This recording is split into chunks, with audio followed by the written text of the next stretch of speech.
Case 170, Brian Anakura. Case 306, Alwyn Talma. Thank you. Can you please call the next witness? Mr. Alwyn Talma.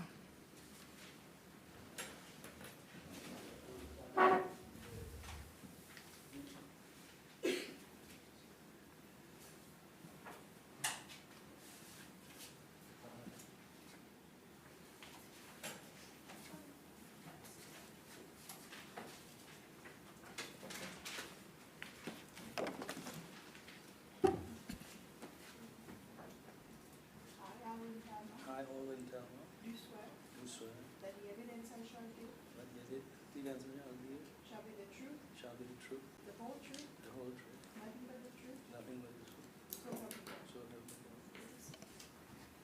God.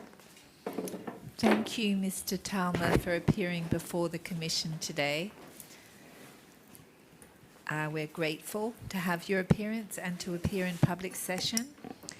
So you are the complainant in this case. So the Commission invites you to set out your complaint. Please take your time in setting out your complaint.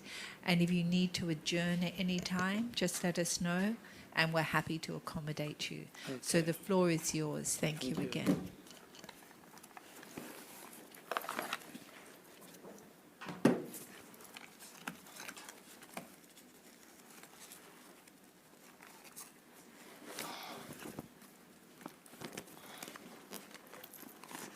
You got lots of documents by the Lots looks of of it. documents. It's been a long journey. Yeah. You will have received my complaint, yeah? But I will start at first with the development of my property at Anslasio, because this is a major complaint I have.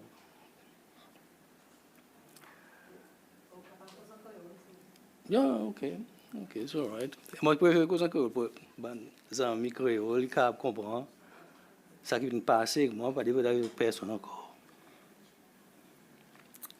So, moi, lis letters in English, okay?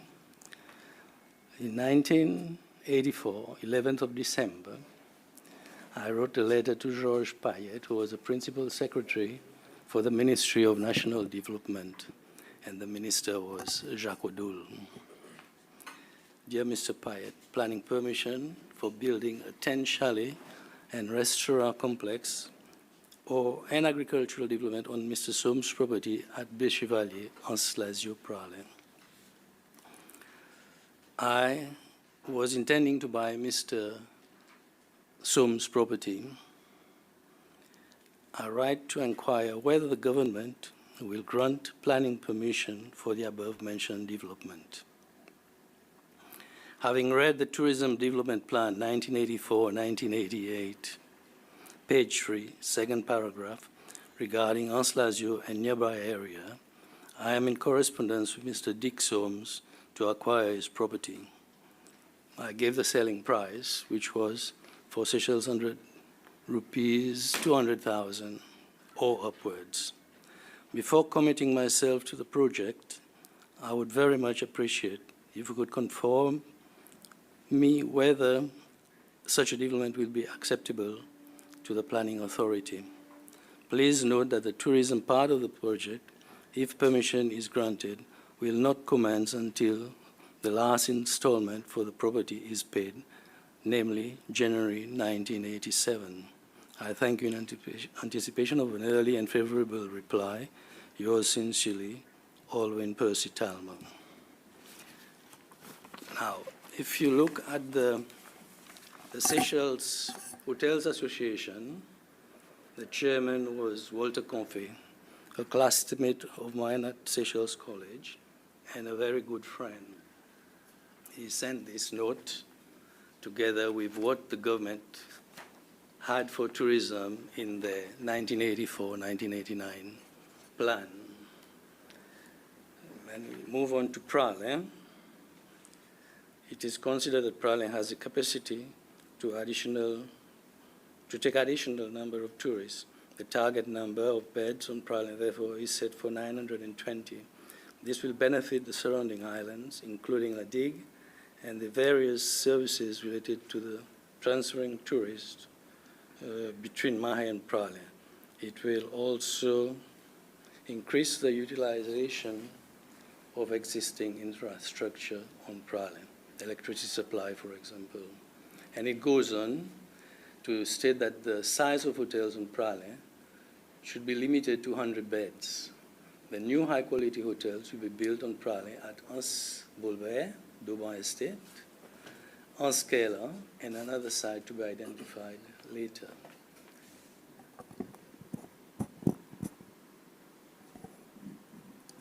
Each of these will have a capacity of 100 beds, and one hotel should be completed each year between 1985 and 1987.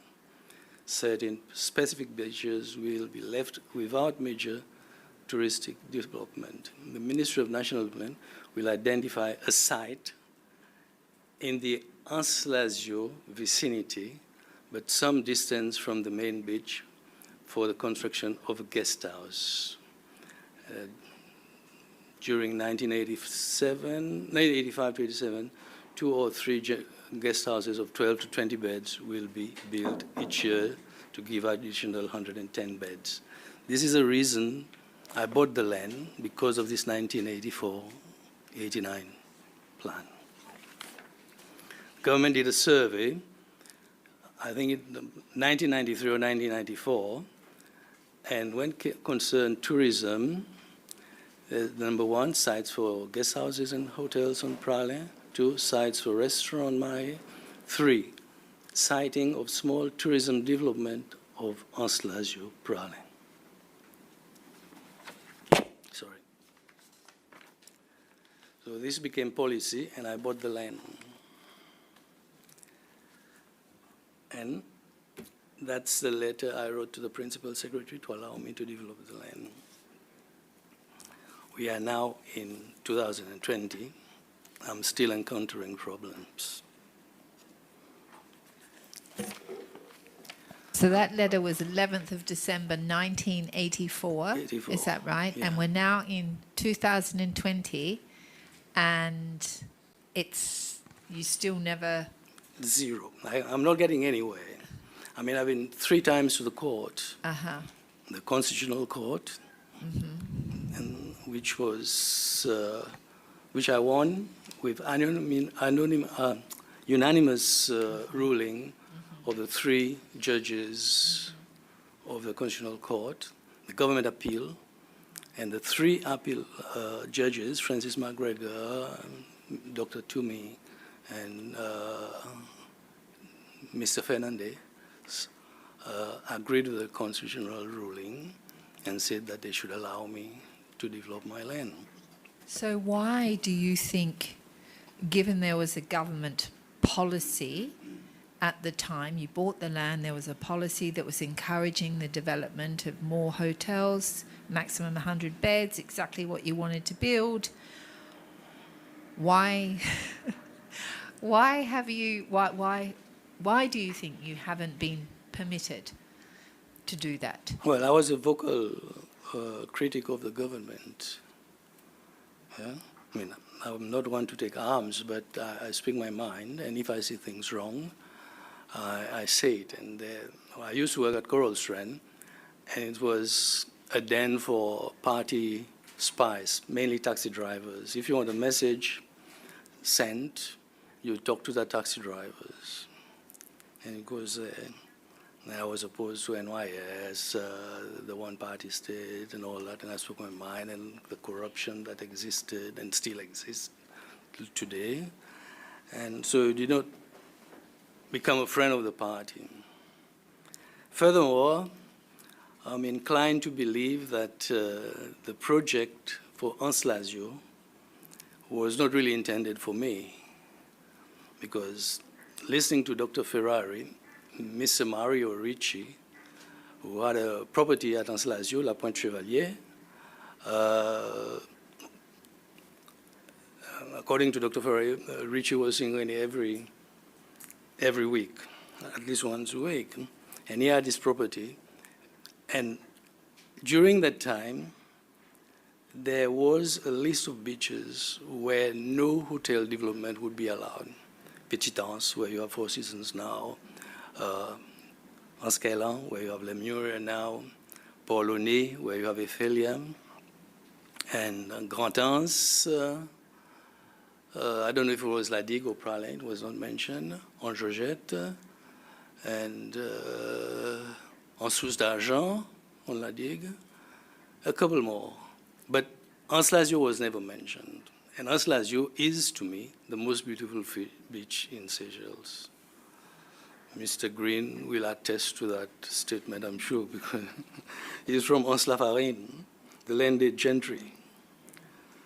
Nice place. Anyway, I felt then that the decision not to say Anse-Lazio is protected like the others was because Mr. Ricci, who had his property, wanted to build a hotel there. He would not have built a guest house or 20 chalet like me. He had the means, and he even had asked Richelieu Velac, who was adjoining property, the family, to let him build on part of his land, and then after 20 years or so, that was what Richelieu told me, he will get the part of the hotel for himself, you see. Anyway, I sold it on, and there are so many things I tried when I could not get any permission. I put a plan to the Minister of Lands, Jacques Odoul, Frère Jacques. He was a Minister of Lands. I had a meeting with him, and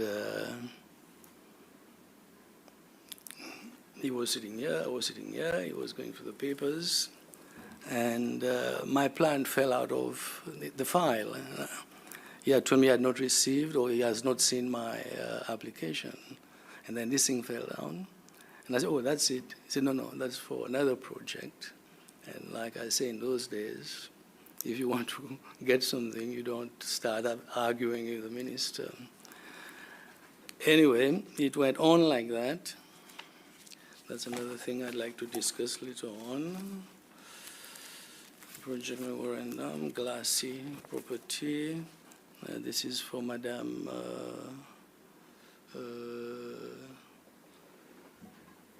later. This is later. Please help. I can explain. As I could not get much out of Mr. Odoul or anybody, I kept trying. In 1990, pardon? Okay. Oui, alors, the acquisition minister, Monsieur Jacques Odoul, dit moi pas mon plan, and I never got a reply. So, moi dit ok, moi espérer. Ouais. Et en 1990, moi, Gonzague Payet, avec Max Morel, nous acheté la terre pour M. Frichot, 36 ans après, Anse-Marie-Louise, Côte-Consolation. À cause du gouvernement, TPL donne une permission à la compagnie anglaise, Shields and Gibson. Gibson, c'est une quasi-propriété, Major Gibson Parlin. Pour autres faire 9-hole golf course, Anse-Marie-Louise. Et puis pour faire la chambre. Alors, nous, moi plutôt, Marie-Louise, cause avec M. Frichot pour m'asseoir sur la terre, moi d'allons pour nous faire the accommodation part of the project. Et moi écrit lettre M. Lussolalan, qui m'a envie either work avec M. Shields and Gibson together to see this supposed to fruition. I suppose I should not have mentioned Lussolalan's name. I'm not allowed, no? Am I allowed to? Am I allowed or not allowed? Again, he was a senior man. Yeah. And le soula là, ni dit moi comment vous dire, la permission pas pour vous, pas pour les autres, et pour sa décence. Après, moi, je dis, normalement, d'après Town and Country Act, permission, il pas donne un dimon, il donne sa site qui est déclaré comme un tourism development site. Could not get very far.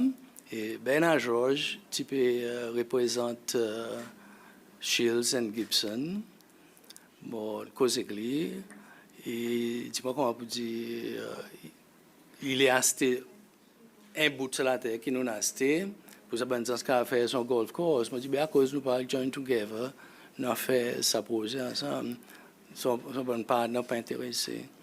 Alors mon dit nous we'll wait après nous va get qui va arriver, and that was it. Didn't hear much afterwards.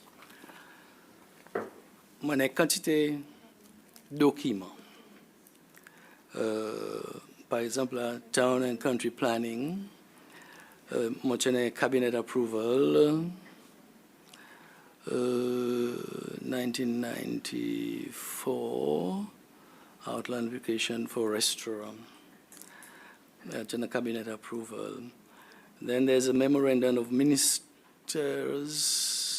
Cabinet of Ministers by Mr. Dulo Enista on 2nd June 1995. CM meaning Cabinet Minutes 1995. Et voilà, pas de monde qui m'a gagné ça. Et côté du coma, a 40-bed hotel for Alvin Talma in 1987. They were not approving it. Après, the Cabinet of Ministers has approved a restaurant project for Mr. Talma on his property. Cabinet 1994, minutes 23 or the 23rd of 94. But there's been some concern qui s'est posé pour end up like en Slafarine, qui n'a pas access. Et mon titre tout le temps demandé mon access across the Anslasio estuary, Anslasio River estuary, qui tient un old bridge qui est tombé in 1956. And I wanted to rebuild that bridge. Trois fois mon essayé pour rebuild that bridge with stamp approved, stamp of the planning authority. Et the last person qui fait ça pour moi, c'était Joe Poole from Poole Associates, structural engineers, I think Kingshead House. And mon frère est architecte, il fait un plan, et Mr. Royston Meriton, il dit, somebody do the structural input, et moi j'ai le code pour faire ça. Joe fait un nouveau architecte, fait un plan, il vient venir petit portrait, il voit the base de sa bridge qui était, petit portrait, it was sometimes under water, either from the sea, soit avec la rivière. Il gagne permission pour faire sa bridge so that I can, this is a memorandum. All these papers I will leave for you. Yeah? I could never ever build a bridge.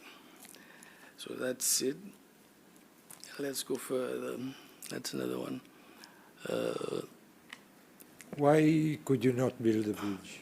Yeah, à cause du gouvernement qui, I mean, my friend Lusulalan, yeah? You expect that guy at Seychelles College, that there would be a bit of fraternity. It was like that old boys association and all that. Mr. Green will know that, you know, he was there. But he was a paid student, a privilege. I got a scholarship.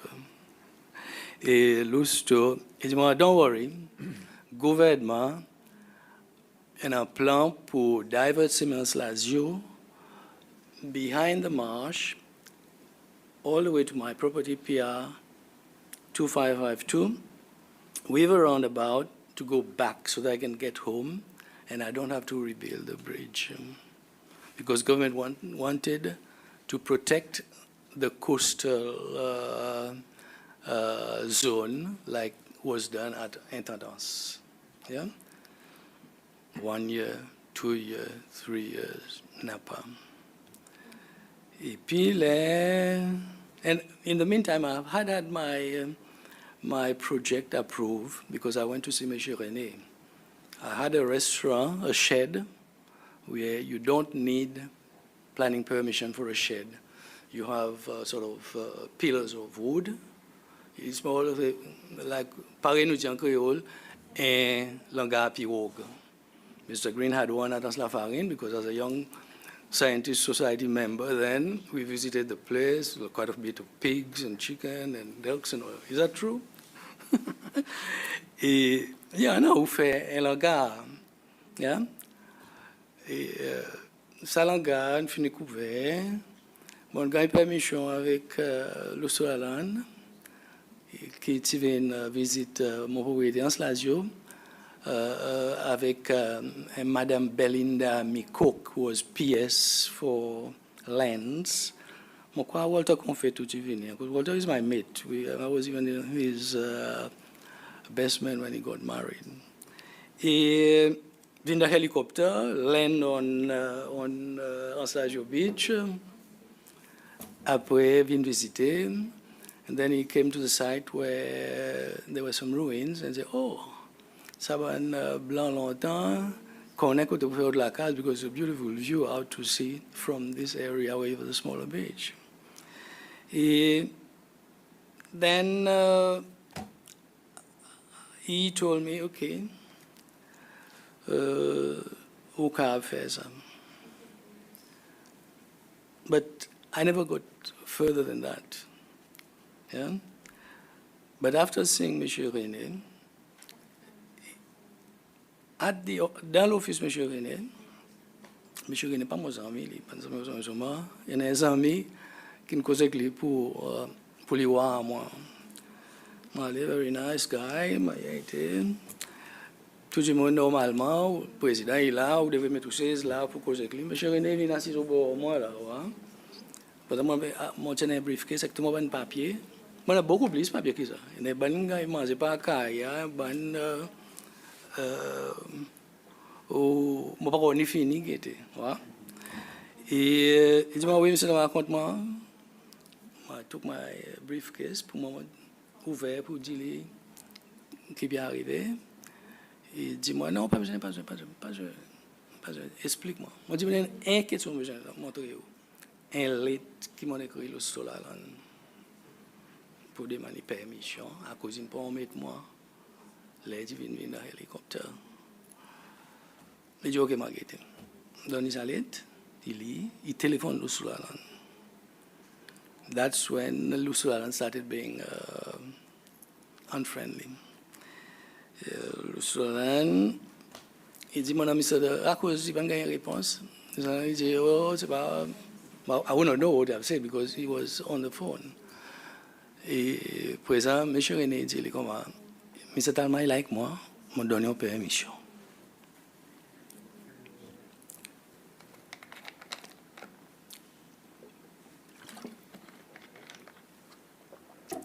M. René, il téléphone ministre Ernesta.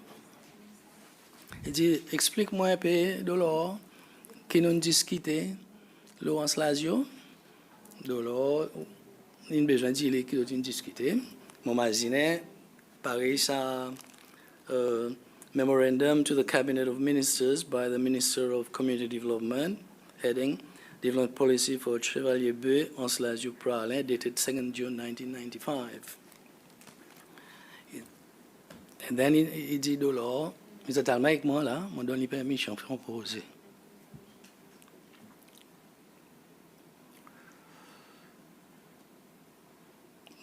Now, moi, j'ai besoin de dire quelque chose qui concerne Dolor, as Minister of Land Use. Mon petit bien et que madame qui a un restaurant à Côte d'Or, Côte Turban, ministre et PS, and so on, vient manger pour après account send to them. Sa madame est SPPF, moi, pas mentionner son nom. Moi, je suis en restaurant à la Goulue.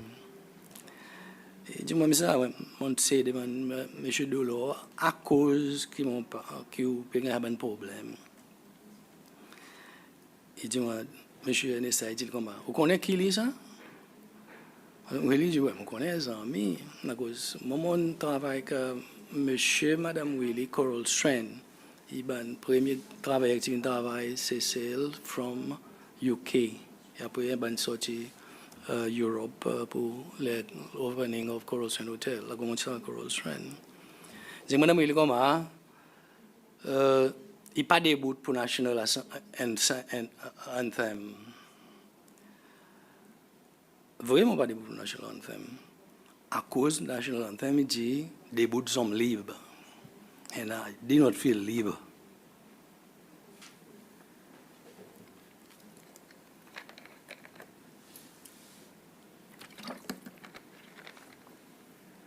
Alors, je n'ai pas de bout et M. Dolor a décidé pour lui punir moi.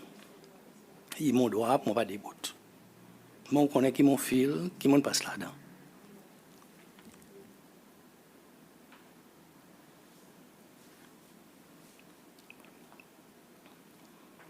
À cause de ça, mon plan, après une permission avec M. René, il a mis de couver, il a l'air M. Dolor, il sorti.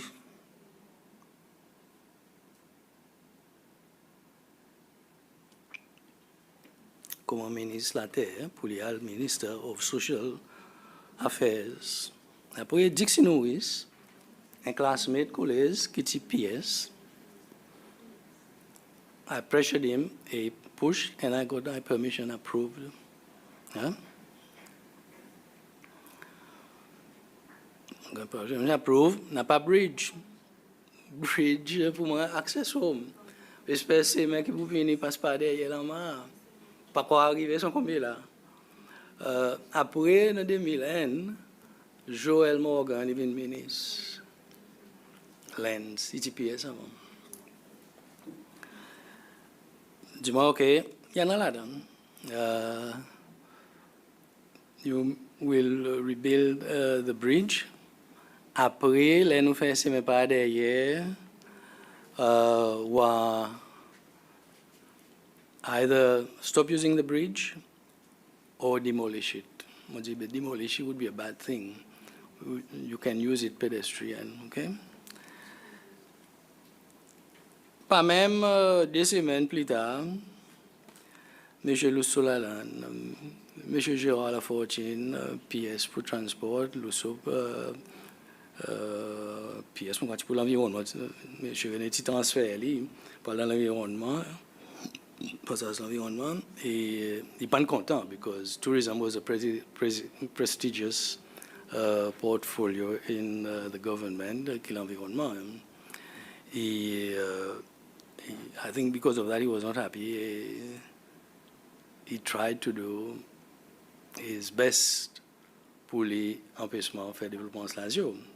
Et Lussolalan, il dit, avec 4 gens qui m'ont connu, pour dire, il saute par là où la tête, il a loi, M. René, alors, nous pour donner un hard time, nous pour demander pour lui faire l'hôtel 5 étoiles.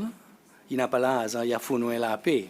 Now, when you say fourni la paix, is it quelquefois le Solalan ou le Solalan avec M. René? M. René, cause coupe bien lui. Seulement, il cap derrière les doigts aller, dit OK. Faire ce qui est nécessaire, qui n'est pas bien. La cause de M. René, il involve through Corvina avec le Muria Hotel. Il involve avec aussi Ephelia, ensemble avec les Mauriciens, Grand Blanc, là-bas, qui ont la MCB, l'assurance, Constance, et so on. Et si moment pour faire l'hôtel en Slasio, et M. René, qui sont là comme Corvina, et pas les compétitions, en Slasio beaucoup plus joli, qui côté les meilleurs une fait grand quai là, ou pas comme nager, il y a reef près avec lance, l'autre petit, nice, but not as nice as you. Maybe in capable de dire quelque chose qui in construit, qui dit ok, nous pas voulons faire l'hôtel là-bas. Ouais? Et Corvina, il y a la compagnie qui M. René qui formé avec Mario Ricci. Après que tu nationalise Shell Petrol, tout le monde doit pétrole c'est une chapelle Shell. Yeah? Le gouvernement qui nationalise Shell.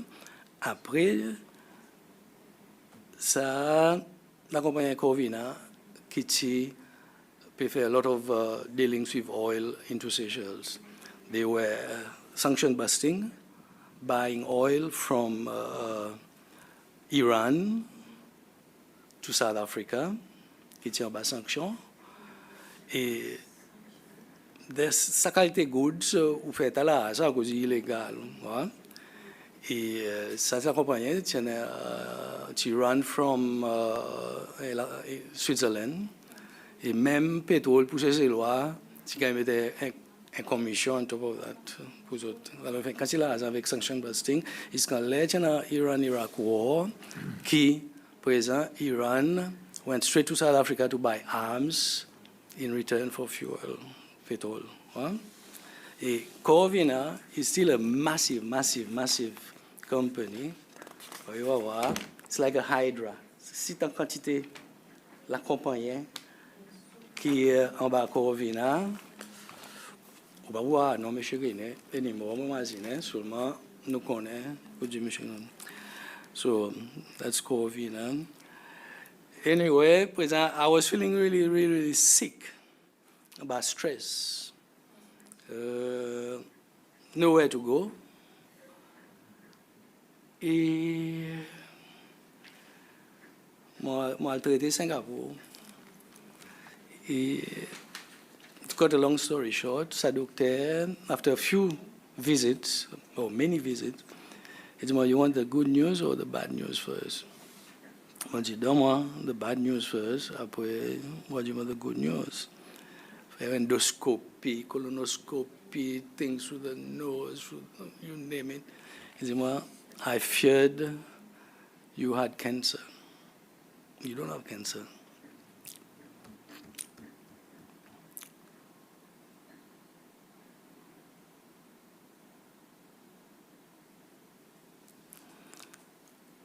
Your acid reflux is 21.7 when normal it's 4.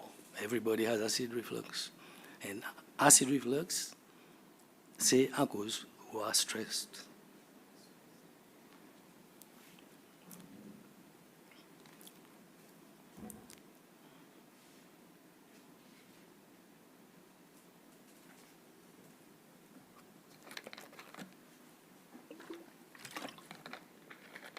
I had an operation called GERD, where I took muscle off your stomach, tied it around your esophagus, going into your stomach. It cost a lot of money. I paid out of pocket.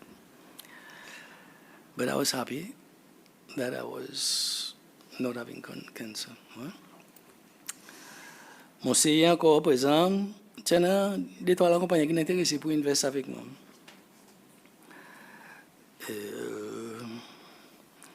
And from a British guy living in Australia,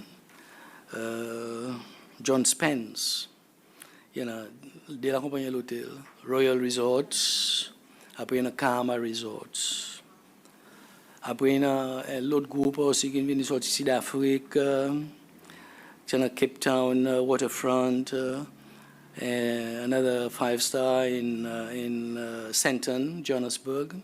Après aussi un lodge. Et quand il soit pas monté à bâtiment, ça va poser. Another thing, while I see this here, our Khan, architect Kamal Zakani, after seeing M. René, grateful that he has allowed me to start the project, Moi, à côté Kamal. Kamal, ici, Zakani, tout ferait avec Sarah René pour lui faire mon plan. Kamal, il fait un plan pour 24 chalets, which après pour 40, eventually 60. Là, dans son plan, moi, je vais côté Lousteau. Ça, son plan pour 24. Le soir, moi, non, on fait 40.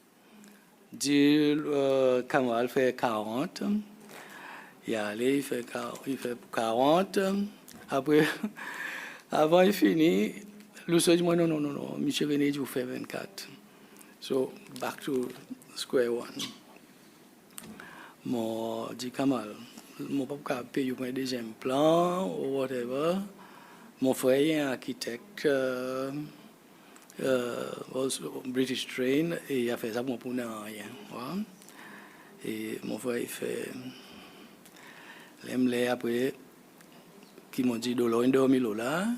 Après 1997, was it? Mon gars a un stamp pour permission. Et mon gars a un problème avec ses mains. Et puis, mon ça bonne la compagnie qui vient visiter moi. Il y a Six Senses, some other Indian company, but not oublié. Et mon pas les vendre la terre, moi. Pas les vendre la terre. Moi, je lisse la terre. For, you pay me a lump sum for 50 years. Après, I get a percentage of your revenue. Et after 50 years, the hotel belongs to me, but I would be much more by then. Okay. Mr. Spence fait un beautiful design. It was tipo qui fait 30.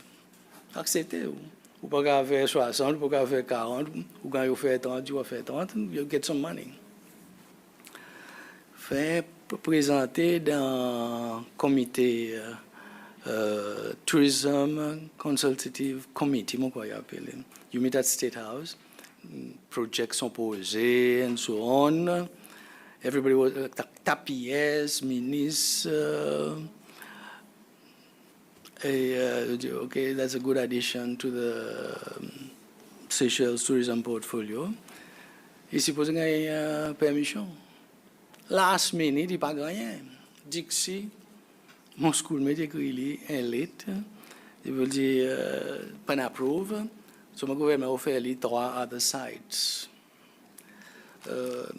John Spence, qui dit c'est un plan pour un slagio. Didn't want the 3 sites, so he went back to Australia. He came twice. Et puis, présent, Joe Albert, qui était derrière moi pour faire l'hôtel en Slagio. C'est un accompagnant qui commence avec Southern Hotel, qui s'appelle United Resorts, 50% each. Et vous autres faites Maya Parallel là-bas. Et Joe, well connected avec politics, il gagne permission. Et but then, the type build Maya en lui, et he felt he was being cheated par Southern Sun tout le temps, paye l'argent, increase and so on. Et moi, j'ai une correspondance avec Southern Sun. The shareholding is now 65 Sun, 35 Joe. Les autres devraient payer moi lump sum présent. Et dis-moi, OK, finally, the board approved, which is South African breweries, very big breweries, second in the world, qui Joe's share in 90. No, Joe's share in 10, so 90. Et Joe n'a pas accepté ça, il paraît, and then the whole thing died down. Et moi, je n'ai jamais pas un upfront deposit avec Joe, à cause de mon connais, pour dire Joe a une connexion solide avec parti. Et lui-même, il dit, moi, pas de casser. Et quand on voit même les autres plans, ils mettent devant gouvernement, et mon correspondance, que je dis qu'on va dire, we're meeting the president, le président Michel à l'époque, une fois, 2 fois, 3 fois, Et finally, les autres produce autres plans. It was a fait accompli. Et mettre les dés, les settings approuvés, qui est unusual. À cause d'un fin approuvé pas pour le président. Il n'y a pas personne pour questionner ça. Et Joe dit, history. N'a pas jamais les avis une permission pour un projet approuvé dans such short a time. But then they fell out and the hotel was not built. And then après mon président m'a dit, OK, il y a les autres qui m'ont pu montrer l'intérêt, m'a appelé pour moi faire l'hôtel moi-même. Comme ce qu'on dit, c'est un area of natural beauty. Et Dixie écrit moi, elle est Dixie Norris, pièce, écoute SIB, qui m'a dit, moi, pour le faire ça poser, président moi-même. Because I had a plan approved in 1999, qui m'a made into planning in 1997. Moi, fait ça. Et je ne peux pas faire ça parce que sa permission in Don United Resorts joue avec Southern Sun. Moi, je dis Jixi. Il appelle Joseph, but at school, we call him Jixi. Ou pas qu'on ait la loi, ou déjà PS Community Development, lands, qui permission, il donne un terrain, un site, et non pas un dimanche, could not go anywhere. Fini. Don't know it, fini. That's it. Because anything could try, the area is a no development zone. Area of extra beauty, of extra natural beauty. So I got stuck. But why they were telling you these areas were no development zone, other people were being allowed to develop? At Anslazio, not, well, except for one. There was supposed to be 2 restaurants. Richelieu-Velac had Bobo Plume from a while back. Actually, I had asked for a long time to have one also, but he's an original Anslazio heir to land there. I bought the land. So it was acceptable to me that he should have preference in a way. But I could not even get permission to do the restaurant. See? And then a neighbor who had a garage and an old dilapidated house was given permission to do the restaurant, where everywhere it was, look, the 2 restaurants would be for Richelieu and Alwyn Talma.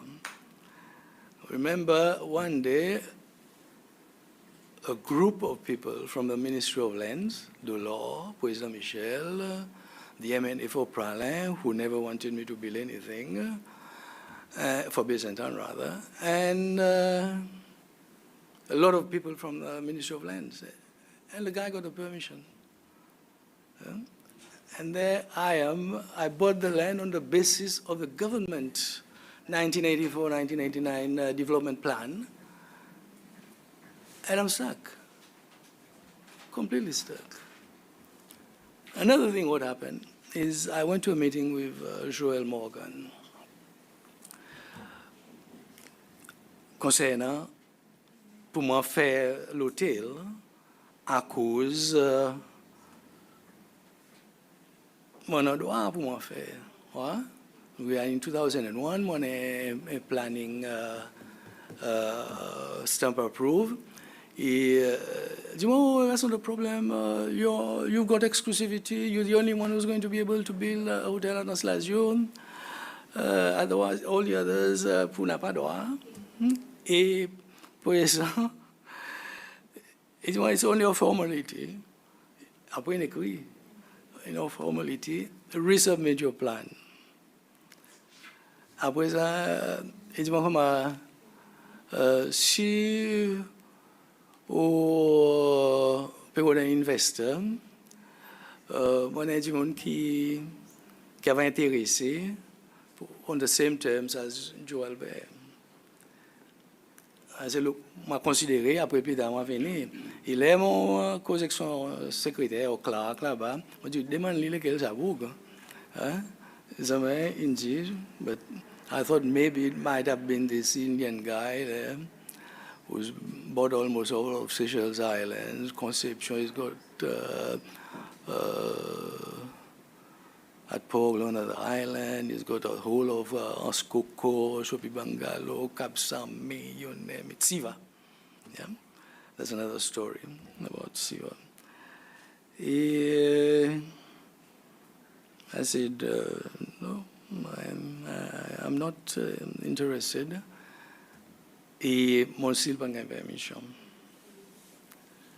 Après, une fois, on écrit lettre côté président Michel pour expliquer le problème qu'on passe là-dedans.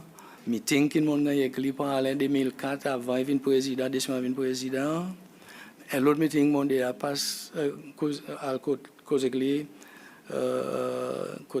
district administration, Byzantine, all these things. Et then, mon avoué copie tout ça là que tout ban MNA dans le Parlement et I think ombudsman or whatever. It didn't help. But once Joseph Belmo, qui est ministre pour tourism, qui appear in the assembly, Mr. Priya, who is now the speaker, asked him the question about Anslazio. And he stated, Mr. Belmo, that there will be no development on Anslazio. And with that in hand, my lawyer, who normally is Tony Gilliette, told me, look, I will not take your case. I'm not a constitutional lawyer. I'm a criminal lawyer. Go and see Dejac, and he's good at that. So I went to see Dejac. And then we went to the constitutional court. Like I said, we won. The appeal, we won. And I went to see ministers relevant to a tourism project, and even one or two were not really involved, like Jean-Paul Adam, because I know him as a kid, swimming with my daughter. Everybody seemed okay for me to build something. Then the new lands PS and eventually Minister, M. Leone, and the Planning Authority did not want me to build. They say it's an area of natural beauty, no development zone. I said, look, but I've won my cases. You've not read the judgment? It's clear that I'm allowed to build. Even if it's an area of natural beauty, you cannot stop an owner of his land to benefit from it and build something what he wants to do. So previously, the no development zone is you were not allowed to build up to 80 meters from the high water mark. Further up, you were not allowed to build above the 50-meter geographical contour. So I'm squeezed, which is something unprecedented. Normally, il 25 mètres avec bord en mer pour build, projet. Il y a une exception qui a fait. Par exception qui a fait pour les Muria, faire son beach bar, practically on the beach, in front of guest rooms. Après, un restaurant, le promontory, côte la Vierge Marie là-bas, practically on the beach. Qui m'a dit où moi peux faire? Et de plus, as we went along, mon gars dit, il y a un lettre, un monsieur Rock, un East German, avec monsieur Jiwawao, planning CEO, qui dit moi, mon cab fait développer mon propriété. on a site of 4,000 square meters, which is a little bit less than an acre. Of this 4,000 square meters, Manadwa built only 20%, yeah, which is 800 square meters. A have to build only a house, no story, and it has to be there. It has to be there, there's a footprint, okay? And is that because although you have a constitutional right to benefit from your land, you are still subject to the authority of the planning authority in determining how you can actually exercise that constitutional right to benefit from your land? So they basically, the Constitutional Court didn't undermine their authority as the planning authority in saying, okay, yeah, you can build something, but to meet with our environmental requirements and all the other things that they take into account, it can only be this. Yeah. Then I had meetings with Mr. Leone, I have meetings with Monsieur Rock, the East German, and Monsieur Wao. They would not budge. Why wouldn't they budge? What was their point of contention? Yeah, they still believed that the land use plan was valid. It was a policy. It wasn't a law. It was even, if I'm not mistaken, not even gazetted. It was this memorandum what was sent to cabinet, and with, of course, Mr. Delors making sure that it would be almost impossible for me to build there. Yeah. Anyway, I told them.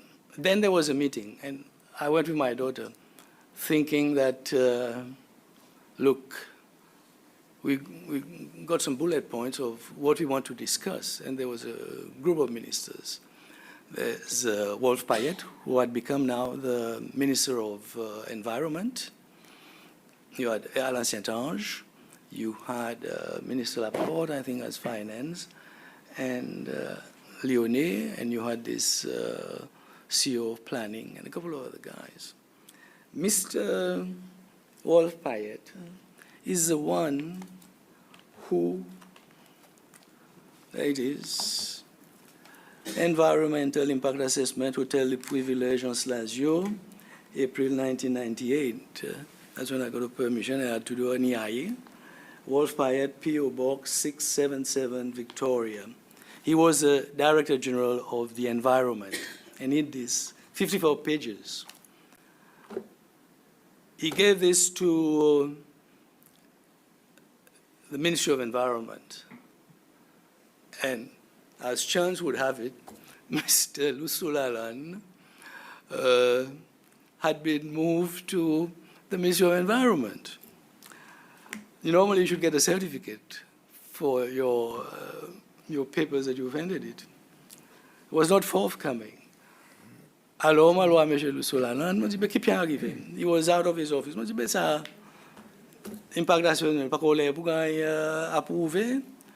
Je dis, ben, mon dit avec Wolf, fait ça, comme un petit business comme ça, il fait tout ça là, trop détaillé.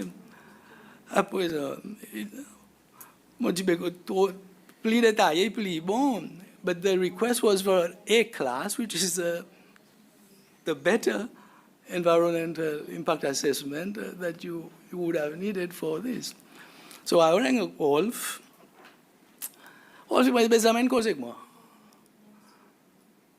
Je dis, hein.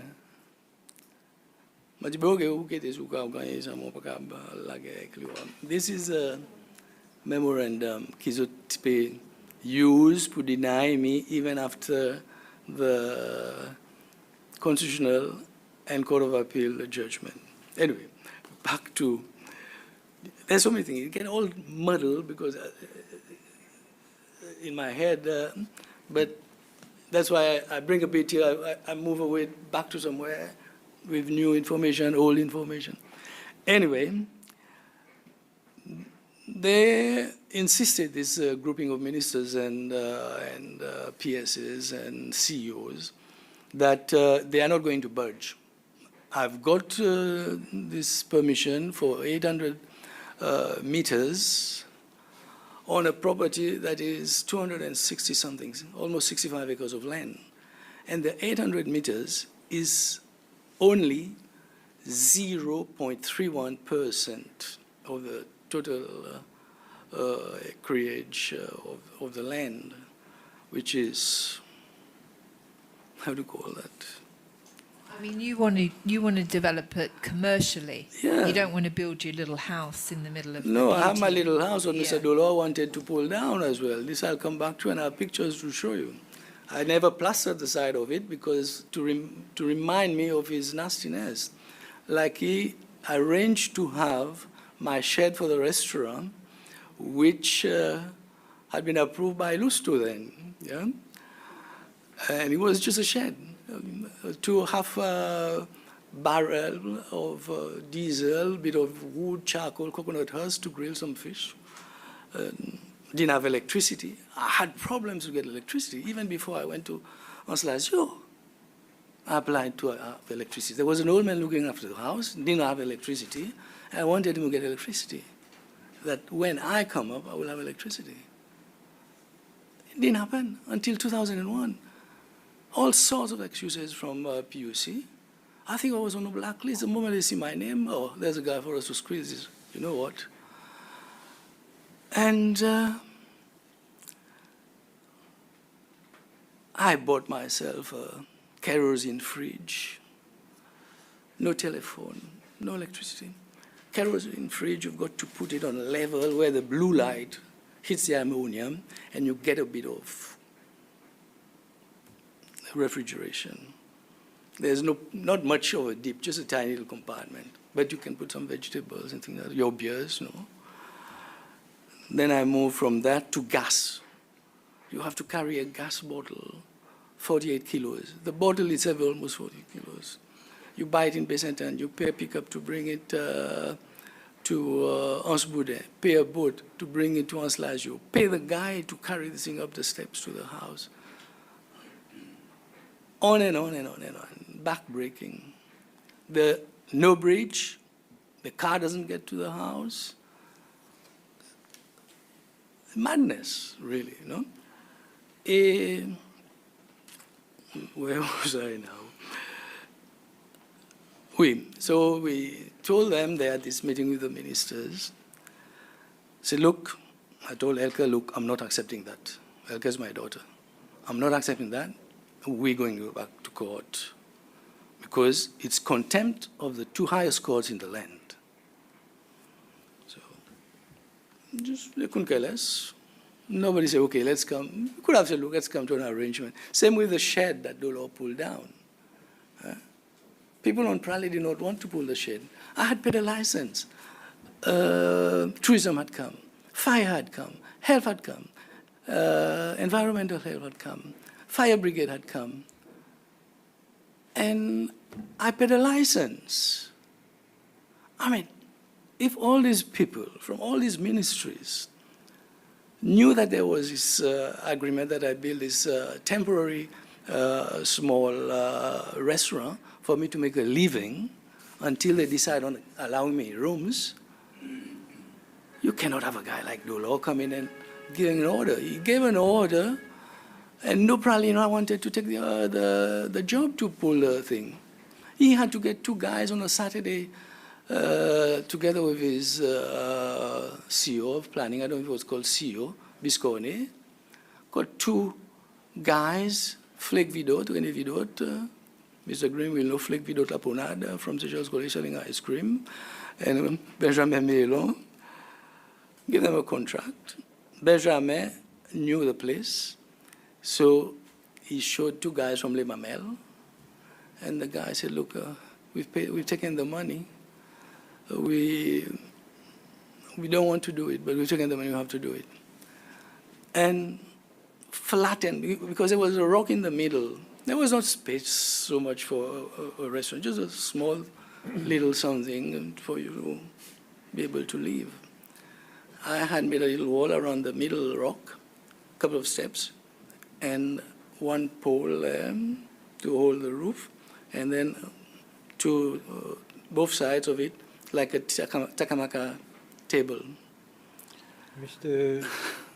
Telma, Yes, sir. I'd like to read a paragraph from a memo from Mr. Lusto Lalanne. Yeah, please. The last paragraph says, my own view is that Mr. Talba is now very vulnerable. And if we agree to the temporary operation of a small 10-table restaurant at Anselazio on the hill, overlooking the bay, we would have converted one disciple. We would have converted One disciple. disciple. Well, I never saw that. Must have been sent to Monsieur René. He could not convert me. Could not convert me. I think that was the problem, right? That was the whole problem. You wouldn't allow yourself to be converted. No. I'm Anglican. You see, but let me tell you, the people that he told to, specific people, he told to Louis Dauphin, who was the chairman of the Seychelles Hoteliers Association. Louis is dead now. He owns La Chapelle.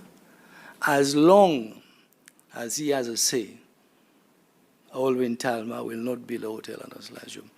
Then Alain Saint-Ange told me the same. Michel Camille of Unionville Car Hire, he might have been at school with you, most probably, or 2 years behind you. He has a car hire. He told me, yeah, he told me personally. And then there was a guy who worked for Richelieu, a laborer, who built the restaurant. Richelieu is a friend of Lousteau, and Lousteau mentioned something there that Paul overheard, most probably, or Richelieu told Paul. And that's where the saying was, he's gone over my head to Monsieur René. We've asked him to build a 5-star hotel. He doesn't have money. He will force la paix. And I was to be the first guy to build a 5-star hotel in Seychelles. Even before Lemuria, there were no 5-star hotel. A guy of a poor background, struggling, made good, went on scholarship to Seychelles College, unlike Mr. Green and others, like Mr. Lusto Lalanne as well. But what Mr. Lusto Lalanne did not know is that in my studies in Germany, I did feasibility study and tourism master plans, and at the management center, I did finance and investment. So I know where you can source money. Now let me tell you where you can source money. Anywhere nowadays you can, but in those days, that's Export-Import Bank of the United States offering me to buy from topside a home a turnkey hotel. Of course, they will not put electricals because electricals of UK, what we use in Seychelles, is dissimilar to what the Americans use. They use 110, 120. We use 220 to 240. I won't read the whole thing. The term sheet attached to this letter of interest sets forth exams, indicative terms of support based on the transaction information we have received to date. If, however, the U.S. exporter is facing foreign competition, which is supported by a foreign export credit agency offering more favorable financing terms, Exim Bank will consider matching those terms. Yeah? And I had been previously dealing also with EFIC, Export Finance and Insurance Corporation of Australia, Export House, 22 Pinn Street, Sydney, Australia, phone, Graham Parry, Senior Manager, Project Finance and Insurance. There are so many countries offering financing because the philosophy of import-export financing is to keep jobs.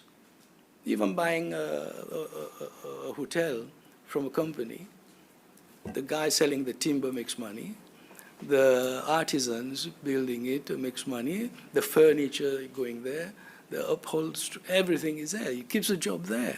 You can get money like South Africa, Japan, China, Taiwan, Europe, everywhere. So what he thought, I don't have money, I'll fall happy, I could raise money. No? Anyway, that's another thing. I was talking about my little restaurant where I put the rock. I kept it like that. I maintain it every now and again. The rock is here, the main boulder, and you do a little round here, 2 steps to go up. You don't have to break the wall. The wall. You've taken out all the pillars holding the roof. You've taken the 4x2 pine to hold the roof. All the corrugated iron sheet is down, left it there. And Mr. Visconti made sure he came to Prague with his camera. Take pictures and show the boss. Look, there we are, we've done it, and he was full as a latte. But if you had permission to have that there and you just got the license, what authority did he have to take that down? What authority did he have to do that? Well, those days, the cowboys, you do what you want, I suppose, and he had the prerogative of being a minister. But he has to act within the law, right? I mean, You've not lived Narnia. here. Not here? No, some people can do things what they want and get away with murder, sort of. I mean, murder, also people get away with here in Seychelles, no? And that's the house. I built a 2-bedroom house, and he could not find again people to pull it down. And finally, one guy, a cousin of the minister, took a contract and was about to come and pull this house down. I mean, you find somebody if he's done something wrong, and you tell me, okay, don't do it. And then I got a revocation letter after they pulled this little simple restaurant, this shed, revocation of your license. I mean, how cruel can people get? No? Anyway, I kept the sides Yeah. What were the reasons for the revocation of your license? You no longer have a premises, or? No, because I spoke to this guy, Willie Confé. I know Willie Confé from a long time. He was a messenger. Eventually, he was in the militia, and you go up the hierarchy, you SPUP or SPPF, and you are protected. And I asked him, but I paid my license. Oh, paying a license doesn't mean you have a license. Where do you go with this sort of thinking? Now I'm holding a piece of document here, okay? Les Refuges du Péché, that's the owner of Lemuria, shareholders Lemuria and Ephelia. On the 25th of February 2004, this company, Refuge du Péché, and then the Land Registration Act, Cap 107, Notice of First Registration, title number, PR 2552. That's my title number. I had it surveyed and approved in 1996. Presented in September, I think, 1996, approved in November 1996. Title number PR 2552. Please note that the parcel of land known as PR 2552 of the extent of 260,833 square meters has this day been registered with a qualified title in your name under the above act as title PR 2552, subject to the following encumbrances. 1. Charge 15 million rupees, proprietor Corvina Investment Limited, INS 62 number 222. 2. Charge US dollars 21 million and US dollars 2.5 million, proprietor the Mauritius Commercial Bank Limited, acting as security trustee for itself, Banque Française Commerciale, Indian Ocean, ETC. Then there's a number, something 62, number 233, signed the land registrar, stamped. I have a registered plot of land. I mean, you don't check this 2552, is it already registered or not? And the land registrar signs off my land to a company close to Monsieur René. I mean, if I calculate $21 million plus 2.5, that's $23.5 million in one instant. That's loads of money. I would not have built a hotel. I would just taken the money, no? And another charge of $15 million. There we are. Found out much later about this, and then it was rectified in 2005. I think a bit more than a year. A bit 1 year, 6 years. So and had I somebody done, used the land to get those charges, that money on yeah. it. And who took that money? no, it's for the Lemuria clique. It was Le Refuge du Péché is a major shareholder of Who's a major shareholder? Le Refuge du Péché. I leave this here for you. I don't need it, you see. And had I died, in Seychelles is something like that. Have I died? Like I told you, I was having massive problems when I was thereafter looking for foreign investors to take over the project around the time of 2004. I even told Joe Albert I'm not well. And if I'm not mistaken, Joe Albert told René, he paid more because I attended meetings with him. Then there's a question called prescription. And now you have to start wondering, why were you not being given the permissions? They don't want you to have the permissions.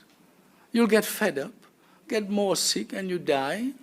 And I don't know if my child, she doesn't like even taking a small loan from the bank, and for her to go and ask for it, she would have thought of selling the property. And I'm the one with all the papers. And I've got papers on Mahi in the store because I've got 2 houses at Glassy there. This will also come to the fore, the problems I've had there. And then the property is gone, most probably. You know. I'm not saying it happened, but it could happen in case. Yeah. Okay, let's go back.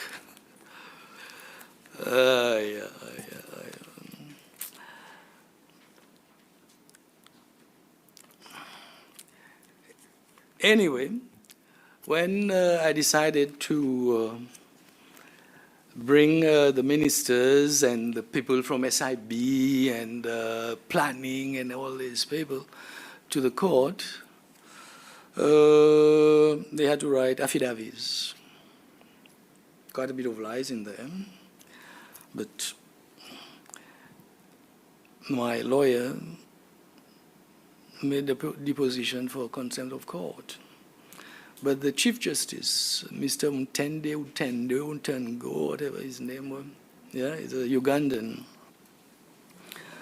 Nice guy. He is a chief of the Constitutional Court who found in my favor, but his contract was finishing. That's, I surmise, was ending, and he wanted a 2-year extension, from what I understood, because there was a job waiting for him in Uganda, the commercial court, because this guy acting there would retire, and he was given this job.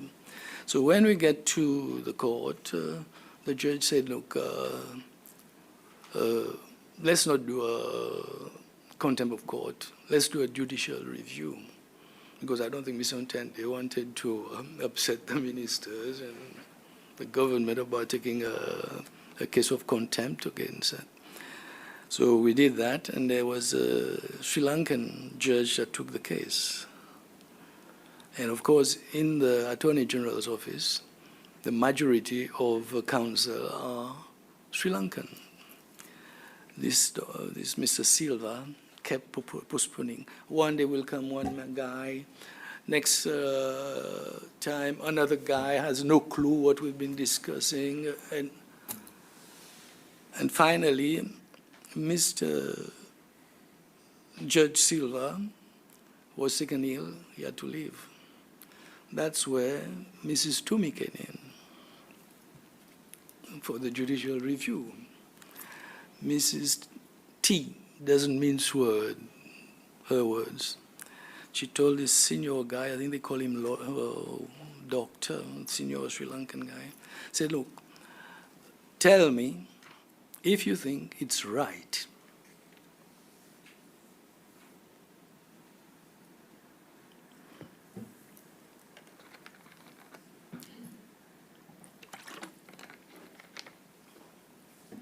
And fair and just for a man who has so many acres of land to be allowed to build only on 0.031% of his land, and that's that? Do you think it's fair? He evaded the question. Mrs. Toomey asked again evasion. And Mrs. Toomey said, look, go, come back to me next time, and we'll see what you have to tell me. Same thing, he evaded. But then Mrs. Toomey said, look, I would like you to get me the files of planning, MLUH, I don't know if it was tourism as well, to my office. I'm going on holiday because children are in Ireland. I'll be able to study it. And then she came back, and on the 12th of January 2016, she had such a scathing judgment that the government just could not appeal. And the judgment stands since then. I've been trying to get a new plan. I've waited until the time would be ripe. There was going to be elections in 2016, and Mr. Michel, who doesn't like me at all. I mean, I will one day come back and tell you about all the presidents I've met, like Mancam, like Albert René, and Michel, and Danny Faure, no? And I said, look, I better wait until Michel is gone. The opposition will win. Didn't happen, but it was very close. So after the election, James Michel handed over to Michel Danny Faure. I went to see Michel Danny. He wanted to see him. He told me to wait a while. I went to see him, and we spoke. He understood the problem, because I had met Mr. Danny Faure previously when I was asking for a scholarship for my daughter. She was studying in England, doing ONE levels, so that she didn't have to go to NYS. And then met him. He knew, because when I met him there, he knew all my problems. He said, Mr. Tama, pavanulate. Because he felt maybe that I'll get fed up and sell the property. Because it's a jewel, the property that I have. No?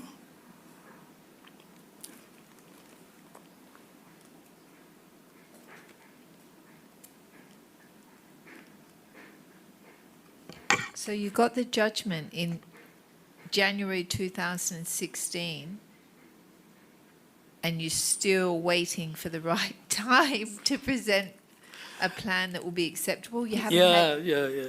I tell you. Now, Danny Faure accepted that I should build a hotel, and he told tourism, I made a plan, I sent it to SIB. He has to go through SIB. I've done a plan for 60 rooms, because that was the original. Then I've got the building up here. And before that, government wanted a new land use plan after I won the case. Now you have a development at Anselazio, draft land use plan. I mean, it's like somebody telling you, how to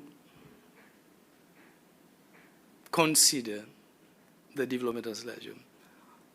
On top, a development-free beach, question mark. Have your say, public consultation, blah, blah, blah. Anslaggio is one of the most pristine beaches in the world. How would you like to see Anslaggio in the future? Would you like to see a developed Anslaggio or a development-free beach?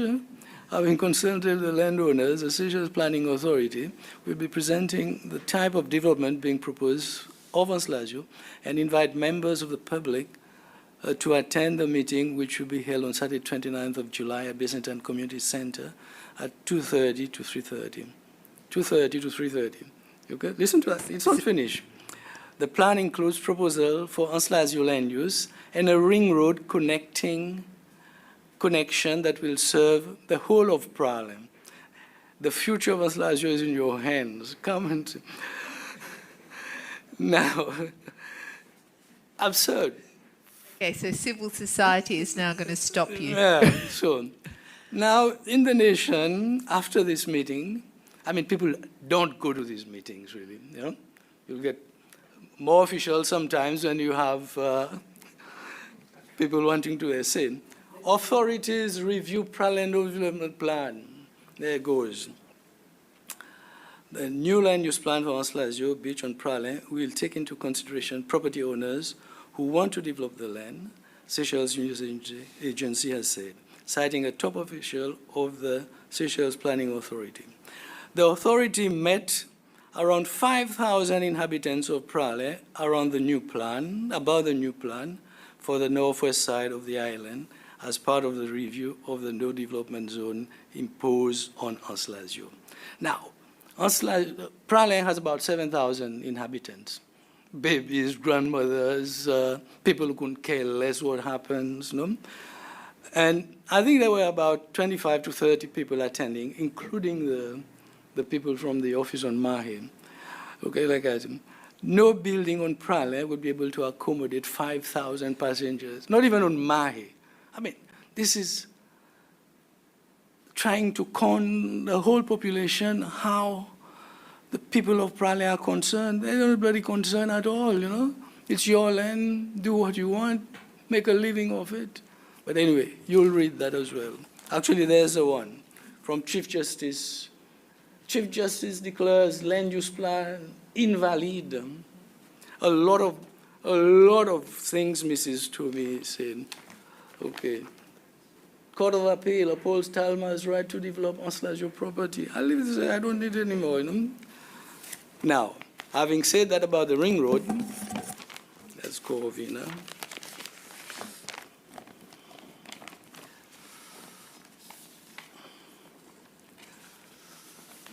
This is my project. Okay? No roads, because I've always been told the road will come to the property, turn around, go back. Now, with this ring road proposition, they want to protect Anslaggio, but they want a ring road. 7 meters wide, says Mr. Andre, because I said, why 7 meters? Just allow for people to cross if need be, but it's not necessary. No, there are other options. You go up Zimbabwe, cross government land, Savoie, and you come down to almost Chérimo, turn left, you come to Montplaisir. Or at Pasquier. They're doing the Pasquier road, because I went back to tell President Ford that there's an option. Pasquier used to be a motorable road. Mr. Green will know. Pickups, trucks, and others could go through. Now, then I went to see the town and country planners, two guys, Bertrand Bell and what's the name, Miss Lau at Ministry of Lands. And I said, look, let me see how this ring road will affect my project. There comes a ring road. Goes through the project. The main building is on top, a few salia on top, another few here, and 7 meters of road wide.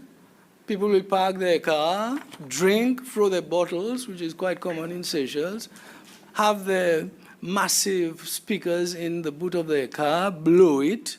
I mean, it's insane for people to think something like that. You must as well, I mean, there's a lot of Michelists in the government.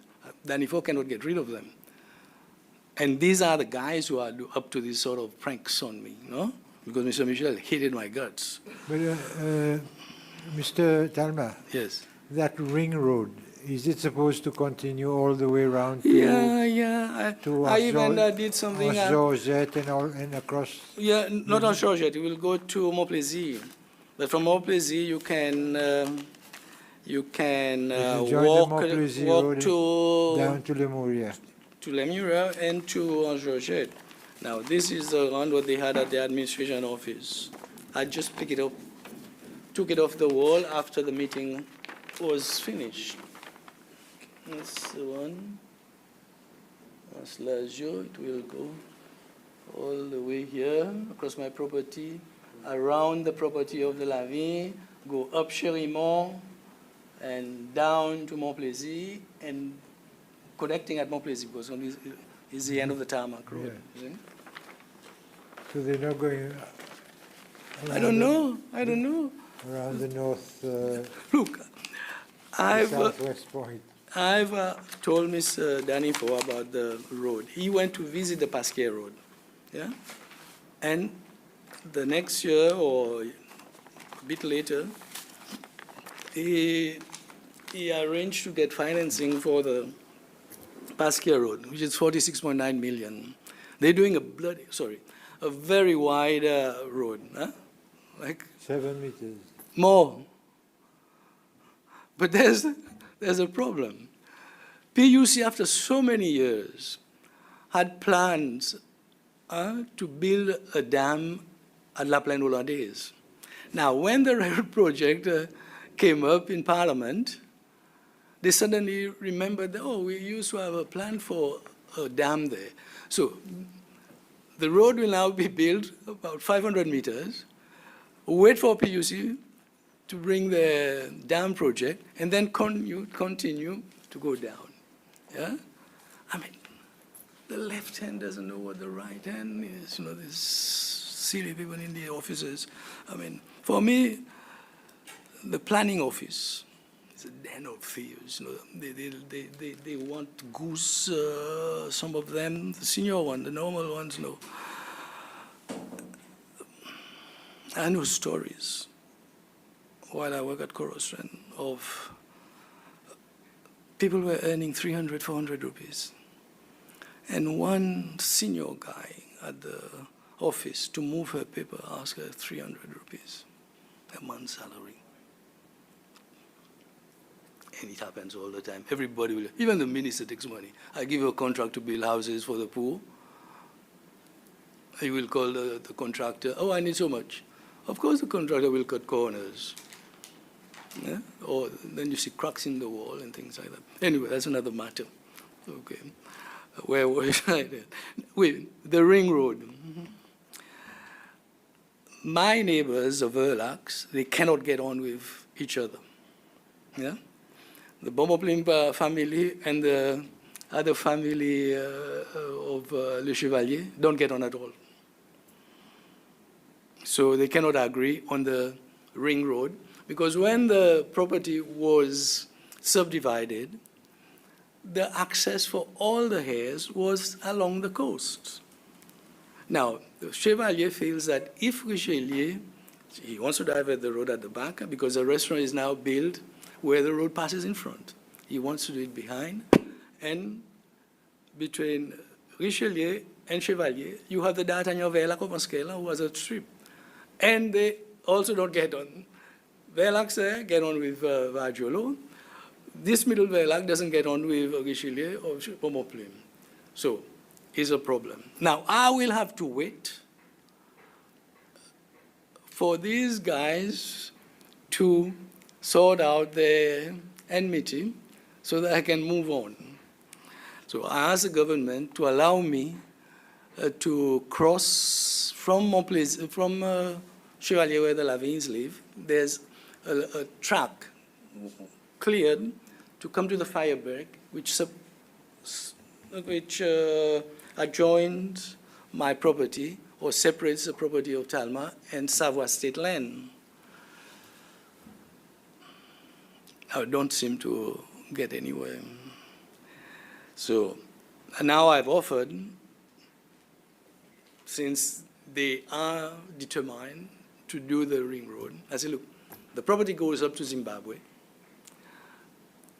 You can pass on the very large property on top of the mountain. It's flattish. And across mine, which is mainly flattish at the back there, it's like a valley. 2 rivers run down into the Lazio River.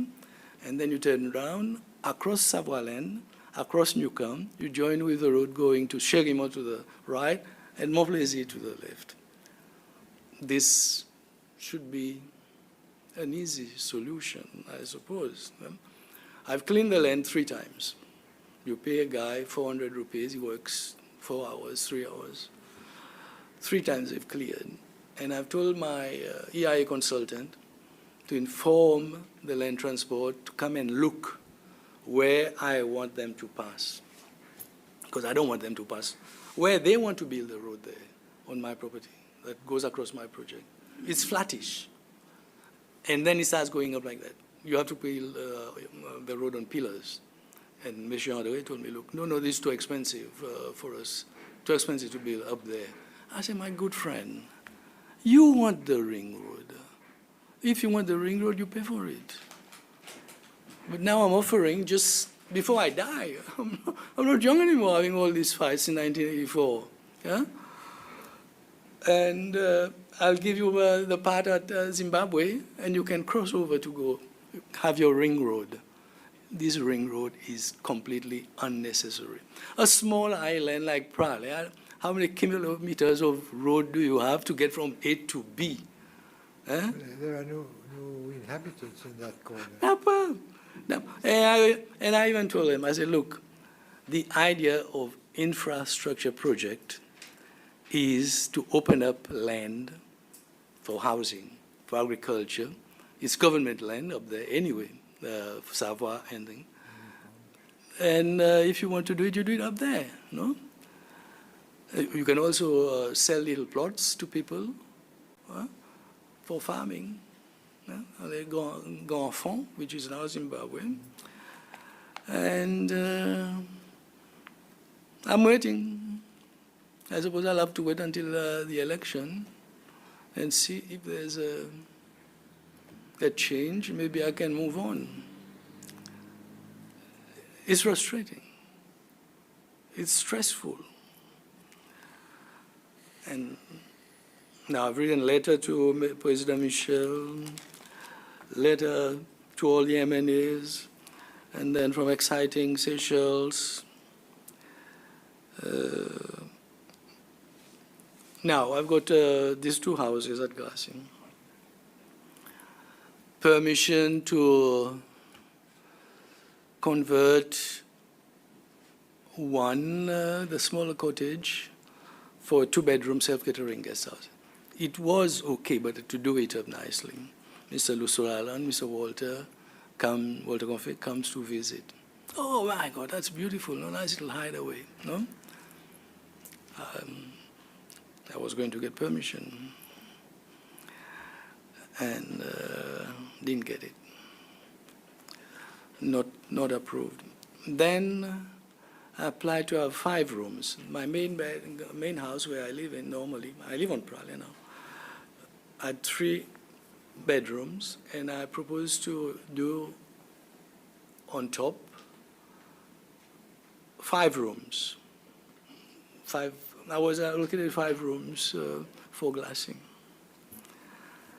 I got my brother to do a little plan here, left, right, and so on, left and right, and he got approved. And then I don't know who interfered with that. They were supposed to come and visit. It was Mr. Biscone, the Chief of Planning Authority, the Secretary of Planning Authority, Monica Juliette, René Michaud. He was a tourism guy for these projects, René Michaud. He's passed away. I think it was a Mr. Pompey and Mr. Esparon. The 5 of them come. Only Mr. Biscone comes to me. The others go down to Sunset. So Mr. Biscone start talking to me about, oh, you need five parking. I said, okay. I've got 2 parking in the main garage. I can extend towards the seaside and put another parking. It becomes 3.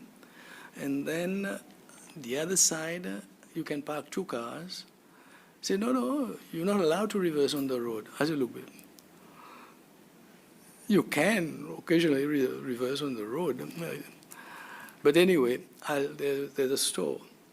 I'll put a concrete slab on it, and I can have another parking there, so that it's for a guest house of 5 rooms. Yeah. I said, look, but go down there next to Sunset, go to Coral Strand, go to Beauvalon Bay, see if they have parking for the number of rooms they have. I've got 5 rooms. I'm not a hotel. Guest house, guests don't hire cars. They'll hire a car for 2 days, just go all around the island, and that's it. They'd rather take the bus or ride a bicycle. Now you want to have 5 parking for a guest house. So that's a regulation now. Where do you go? Now, the next thing is sewage. The main house has 2 tanks, there's free chamber one, so that when the water comes out for the soak away, it's possibly drinkable. That's what a German guy told me. And I had 1 on the left, 1 on the right. It's not enough.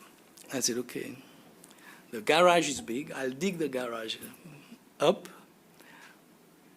do the different tanks to flow out onto the next one and the next one, and I'll calculate the volume of water and waste that is used at full board, and then I will either get the PUC truck to come in and pump whatever there is, or I could buy a truck myself and then get the sewage for disposal. Oh, that's costly. I said, look, I have no choice. I'm going to have to do it if I want to have a 5-room and a living, you see?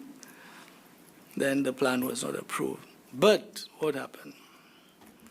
While Mr. Biscone was talking to me, he held the leaves of campeche. Campeche is like a thorny shrub, like a hedge where people would be loath to try and get through to come and steal water. And he told me, how does this grow? It clicked. He was looking for chai because he was born in Kenya, you see. I said, oh, I will not encourage you to have this around your house, no? But if you want, there are seeds there I can collect for you. And that was the end of the story. I didn't get my plan approved. That's Glassy. We've made other plans for Glassy to build a 16 bedroom bed-sitter on the property. I mean, this was more to annoy them to see what they say. Then they told me I can do 4. And then there's a situation where the problem of sewage came up again. We won't have enough capacity for sewage. And I said, look, but the government of China is supposed to give sewage from Northolm to Glassy after sunset, to include sunset as well. We can sort of connect. But it has never happened, and I never got the permission for the 16 rooms. Now, another thing, what shows you why I think I'm blacklisted. My phone was being listened to. This I know, because somebody rang me, so, mon connaît qui vous causait. Et Now, there's one. Tender notice for the construction of a high-class specialty restaurant at Boudin Poalen. I waited for the last minute. I put a bid for 5,000 rupees. Then I got informed, this is to inform you that in view of the limited number of tenders received, it is felt necessary to retender the Boudin site so as to enable this division to undertake a more rational appraisal. And I got to know it from Walter Confé, the DG at Tourism. So I said, what happened? Said, you were the only one who applied. So we have to put it out to tender again. I said, look, but if I'm the only one interested. So they tendered it, I think, 2 months later or more. I waited for the last minute. I put 15,000 rupees for it. Then I found out that I was unsuccessful. Who do you think would get the facility? It's still never been used. It's still ruined, but they made money off it. A brother and sister. The brother is a fisherman. I think he didn't even do Standard 6. The sister works as a clerk at the administration center. They don't read nations. How would they have known that there's this tender? But then this time, because I've applied again, somebody had to get it, and there's 2 SPPF guys, lady and brother, got it. They never did a thing on it. And then a Frenchman bought 2 adjoining properties at Boudin. He's diverted the road. He's called Sausage King, I think, in France. And he needed this ex-police station at Boudin. So he had to buy the lease from them. So without doing any work, they made quite a bit of money from this Frenchman. But isn't it normally practiced that any lease, if it's to be sold, has to be sold back to government? I would not know, but I know somebody told me that Lusto got involved and wanted them not to make money out of the Frenchman. Somebody told me, I think one of the brothers.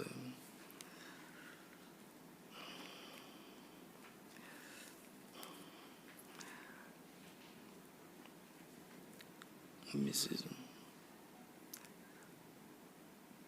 Revocation of license for temporary restaurant at Slasio. I wrote to Mrs. Schroff, Principal Secretary, President's Office. I've written, talked to Mrs. Fuisho, Minister, talked to Mr. Danifo, send a letter to President. Could not be revoked. Could not be revoked. At 17th May 1955. I even wrote to Loso Alan asking him for me to build new paid parking facility in Victoria. Take over the parking and build park houses. Told me to ask Joseph Norris, Dixie. So I wrote also to Dixie. Never got a positive reply. Anne Lafortune, Tourism Limited, les privilèges. Mr. François. Gustave Daudin, Chairman, Seychelles Human Rights Committee. Appeal for reconstruction of collapsed bridge at Anse-Lazio. Meeting 30th April to discuss tourism development, PR 2552. Contempt of court. Mr. Joel Morgan, construction of motorable access to enable your development at Anse-Lazio. I write regarding the other matter. The ministry has decided after consultation with other interagencies that a conditional permission will be granted to allow you to construct a motorable bridge in order to gain motorable access with your construction materials to complete the whole development to lodge with physical planning section number so-and-so. that you must close a motorable bridge on completion of the construction project, and that the bridge is returned to pedestrian bridge, and that you bear all the costs for construction and reversion of the bridge, that you provide the Ministry of Land and Habitat with an expected time frame for completion of the whole thing, that you renew your development plan that has now expired. This is a formality. That Land Transport Division budgets for the construction of the new access road at the back of the marsh next year, and that you must now be asked to bear a third of the cost of the new road, which will be constructed by LTD. So I went to see the bank manager, Frank Wao, about a letter of credit that was suggested to me by Mr. Morgan, and he wanted the cost. So Mr. Lafortune, the PS for Transport, had sent me also something to that effect, that I have to pay 1/3. But when PS Lusolazo told me about the road diversion, he said, oh, it will be financed by GF funding, Global Environmental Fund, and I don't have to pay a thing. And then when Mr. Lafortune sent me this letter that I have to pay 1/3, I asked him, what is the cost? He told me 1,200,000. I said, look, can I get the costing so I can bring to the bank? I wrote on the letter and faxed it back to him. I never got it. And Mr. Frank Wao, the manager at Barclays, could not assist me. Status of development of parcel 2552/your problem. And then I wrote back to Mr. Joseph Francois, reminding him of the judgment of Madame Toomey. I send you all the judgments. And lease of part of Savoie State land. That's the older one, yeah. Permission to operate cottage at Glass and cottage at Anslazio as guest court. That's my approved plan, 2nd of June 1999, after so much. Chief Justice.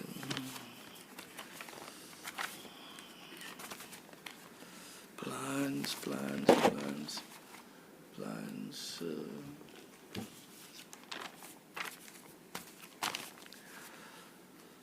I don't think you'll need my environmental impact assessment, no?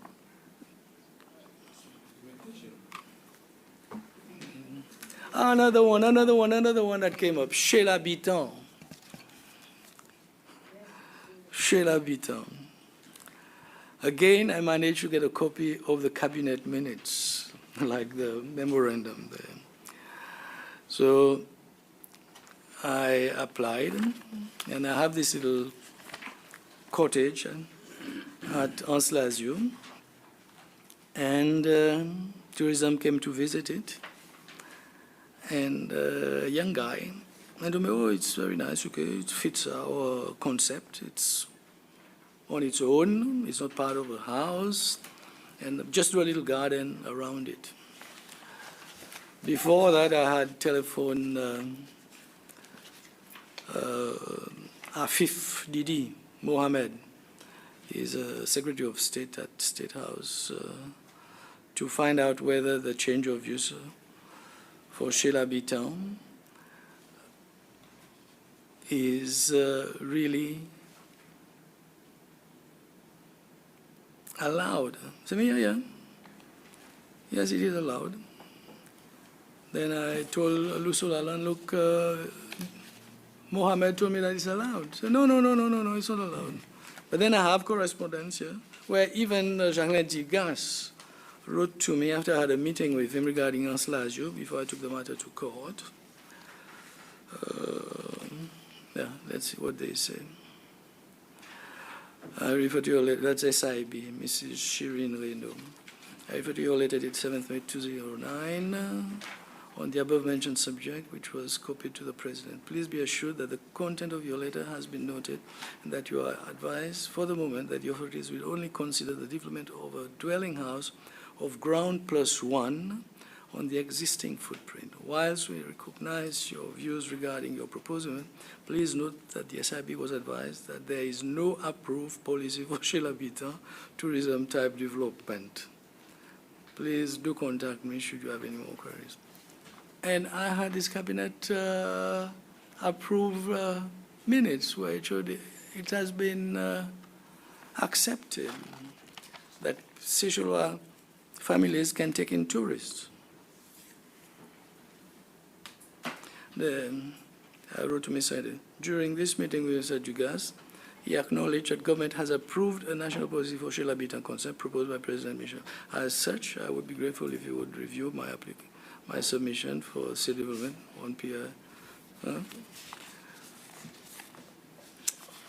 Shell Habitat again. Appeal for Shell Habitat project on parcel 2552 Prana. Kindly accept my apologies for the late reply of your letter dated 5th August 2009. Please be advised that the approval granted by government on the Shell Habitat policy was for the concept to be carried out in line with the current change of use policy. Copy of the guideline, nothing. When was this cabinet policy approved? Let me see if I can find it there. But I think I have the number of this cabinet policy. I should have it somewhere. Because some of the papers got lost and got... I will have it somewhere. Let me find out. Well, it's okay, we could probably find out Yeah. as well, that there was such a policy. Let me see. Okay. Was it in the, or whether in the letter to Monsieur James Michel or whatever?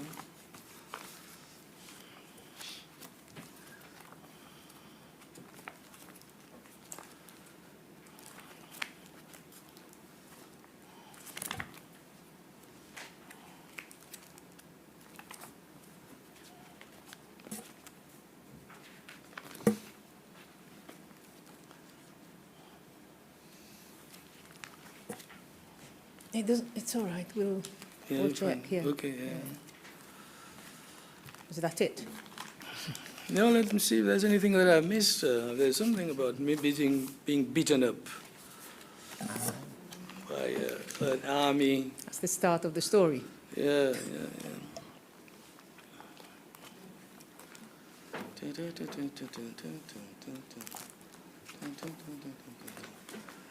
There's more things here. Anyway, like you say, you'll find it.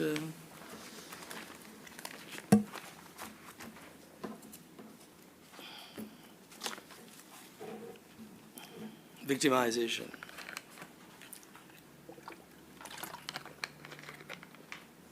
Elke, my daughter, at the international school. It's not that I was paying for the international school, but as a manager at Coral Strand, we had certain perks. And my daughter was allowed to go to international school, and the company paid for it. I don't know how many years she was there, but maybe 2 years. My wife received a phone call from international school to ask if I was the father of Elke. My wife confirmed to the school that I was indeed Elke's father. Usually my wife is German, so the child comes out more German than me as a Seychellois. So they are pure-blooded, and I'm all mixed: French, African, Portuguese, English, and I don't know what else, Malgache most probably. And she had to leave international school and visit the government school at Glassy. Mr. René and Mr. Michel abolished private schools for Seychellois. Regina Mundi and Seychelles College had to close, but some children with Seychellois parents who had to stay at international school. I can give you the names, but no, maybe I should not give you them. I'm not allowed to give the names. But I think we've got them here in brackets, written the names. Oh, okay. Because on this one, I think my wife took it out because she writes the emails. And, yeah. Now, we talk about Regina Mundi and Seychelles College having to close because Mr. Rene did not believe in this elitist, he called it. I would like to think that it was not elitist. If you have money and you want your child to go to paying school, you pay for it because it's your money. Yeah? But I went there on a scholarship from St. Paul's Boys School. And my younger brother, who was very clever, he jumped 2 classes at St. Paul's Boys School. Eventually, we got into Seychelles College, Form 1, at the same time. He was 9 years old and became 10 years on the 18th of May, his birthday, in Form 1. Quite bright guy, much brighter than me. But in my class, we had a lot of Seychellois who were of little means, but had brains. You had a guy called Gisino. You had Ulama Ade. You had, I think Wok Bijou was 1 year after me. You had Jimmy Elizabeth. You had Krishna Samireno. You had Stephen Rousseau. You had Patna Chi. You had one called Alcin d'Or. And I cannot remember. Was Gisino and there's Max Racombo and some others out of a class of 20 or 21. Some of them have done very, very well. Most of them went to university in England, and then some went back, started businesses. Krishna, big construction company in UK, lives in Aylesbury and London.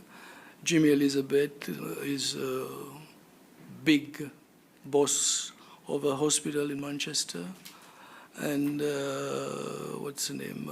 Wok Bijou, in charge of the biological sort of department at the University of Liverpool or something. Then, well, people from Hungard Street, like me, Ross Lane, Wolomade, the Mali boys, the Bonlam boys also did well. They were all on scholarship. It was not elitist. There's a lot of people who came to Seychelles College on scholarship. So it was not elitist. The others could afford, mainly the Indian merchants, like from my time, you had from Madame Moussa, you had from Jivan, you had the Shahs, you had Jivans, you had Behram from Temulji and others. And why he changed Seychelles College? He was there, he got the education, but my idea of him wanting to do that is because you don't want clever people so that you can rule forever. Well, can you tell us about your victimization? Yeah, because other people were allowed Incidents. to stay in the international school, and my child could not. Yes, yes, that point we get. Okay. But, yeah. Now I'm going to talk about me being beaten by the Kada thugs. You know, Kada is like, you know Kada, what it means Kada? It's called Kaad, like in communism, Kaads. The guys who made the coup d'etat, or after the coup d'etat came in as fanatics, you know? I've got 2 names of people who remember the attack on me. Yeah, I've got it here. Well, at Coral Strand, we had a disco called the Takamaka Room. And I've got it here.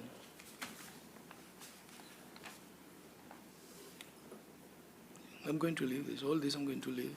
And then if I need to collect it afterward, I'll come. Because I've got other things. I've got an envelope. I've got names and...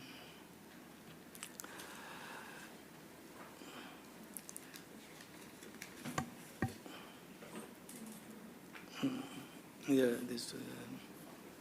Okay, beaten up.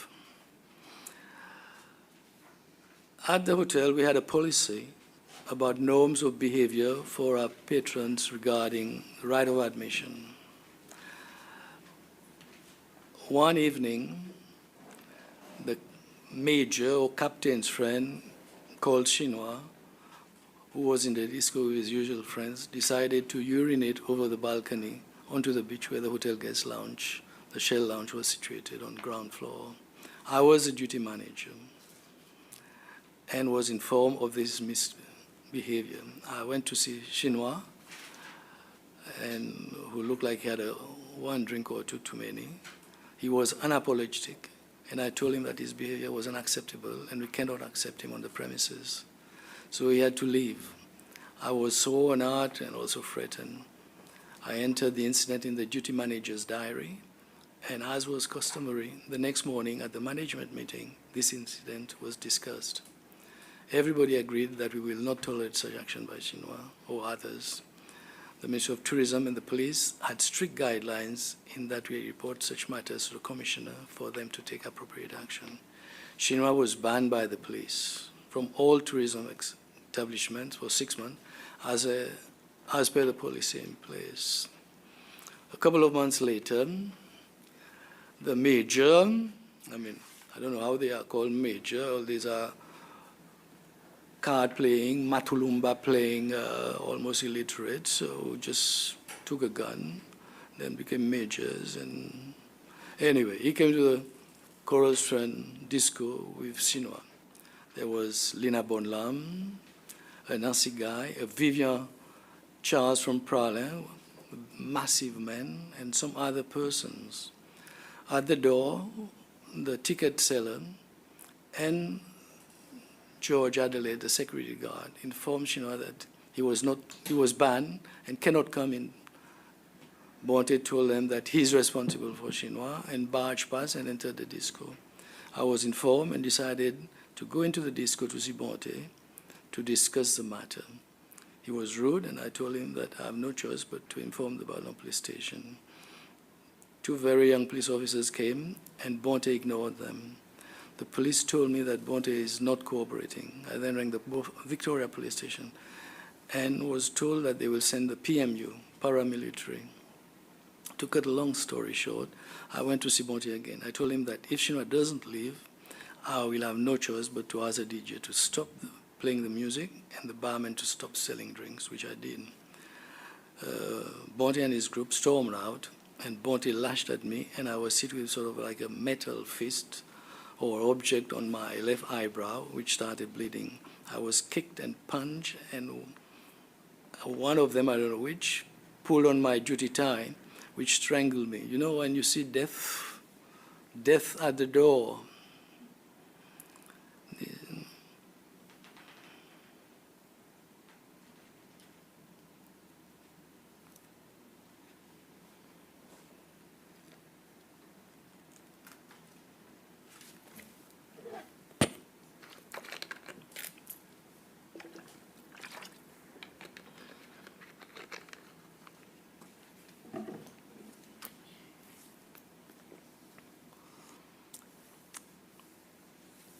And I fell to the floor, unconscious, left for dead.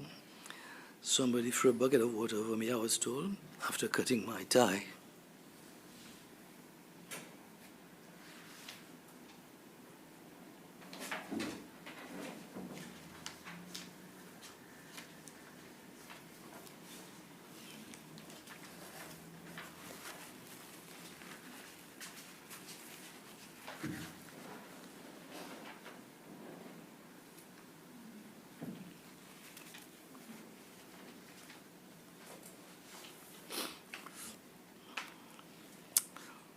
I recovered.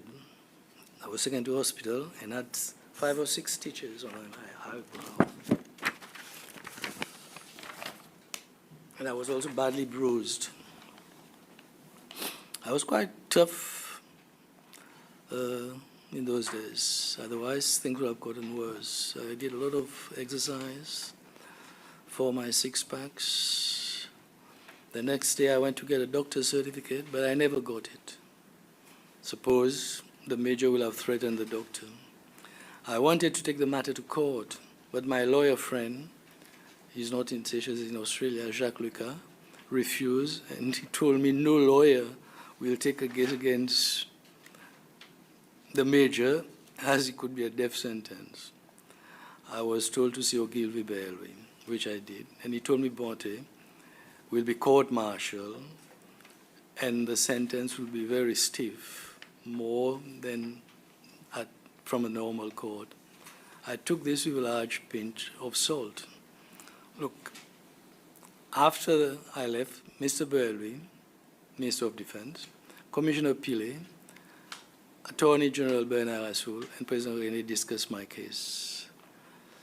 Commissioner Pillay's son was also encountering problems at the Cachula Disco with another coup d'etat thug, and also a major, and he wanted the matter in court. President René declared, "Mon soldat pas pour aller en cour."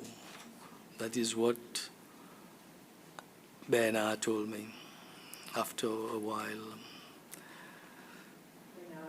Yeah, and that was the end of the matter.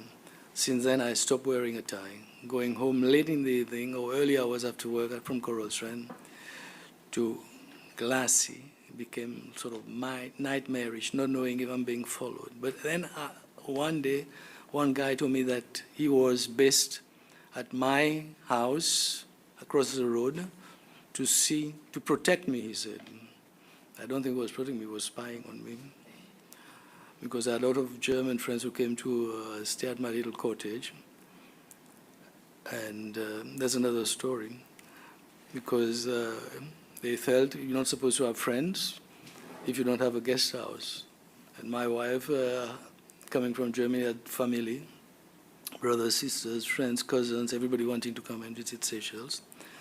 And in the end, the licensing authority, a big guy, Madeleine, who was a senior person there, came to the house with the police and took all the furniture out, everything, fridges, cookers, beds, mattresses, furniture, anything that could be carted away was taken, save for 2 air conditioning in the 2 rooms. But after the introduction of multi-party, the central bank paid me back for my furniture. Norman Weber was the one who, he wanted to give me 20,000 rupees. I said, look, give me 30, and I got my 30. But you mean people came and cleared out all the the licensing authority, cottage? saying I was doing an illegal guest house when these people were friends, and or family friends of my wife, or friends of mine I met at Coral Strand. Right. And So friends who stayed with you? yeah. And where did they take your furniture to? They sold it. Licensing sold the furniture. Now, going back to Surf Island and me trying to build a hotel or have a little business. There was a Mr. Gardner who had a small rundown restaurant on Surf Island that I wanted to lease or rent. I wanted to develop the place and add 5 to 10 rooms. I was informed by tourism that there will be no tourism development, as my friend informing me, Lusto, because it is in a marine park and a protected area. Soon thereafter, the Savvy brothers were given permission to build sun and turf on Surf Island. On St. Anne, there was Bluey's Restaurant, an Australian guy married to a Indonesian lady. The food was excellent. Bluey managed to teach the local gardener, William, all to play the violin, and he used to entertain us with sort of very nice, typically Australian songs like Waltzing Matilda and others. Anyway, back to the other. Also, Bluey's Restaurant on St. Anne had to close as an NYS camp was built on St. Anne. That's a National Youth Service that I didn't want my children to go to. After closing NYS, Francis Savvy got the lease for St. Anne, and a big hotel, the Beachcomber, was built on St. Anne. And now recently, Mr. Stulalan increased the number of keys from 84 keys to 295 keys, Mr. Lusulanan is a friend of Mr. Kuasho, the director of Beachcomber Hotels in Mauritius. Now, all the small islands in the Marine Park area have either one hotel or more, or given to family or friends of the ruling party. There are so many rooms in the Marine Park, very much more than the 10 rooms I wanted to develop on Said Island. There's Enchanted, Le Surf, Shangri-La on Long Island, plus others. Unfair to me, I was not supposed to leave. Let him starve. Now, one man one day came to sell me acres. One evening, shortly after the mutiny or rebellion, whatever, a white Seychellois with short crop hair came to my home. It would have been almost 9 p.m. He called me from the road, Talma, Talma. I went out and he walked into the entrance to the garage. The garage was lit, but he waited for me halfway up the lane. I asked him what he wanted. He told me to come to him. I walked to him, and it was dim, so I could not really recognize him. He told me he had 14 acres for 17,000 rupees. I told him that I do not keep money at home, and I do not need guns, as I do not know how to use them. He said, okay, and he left.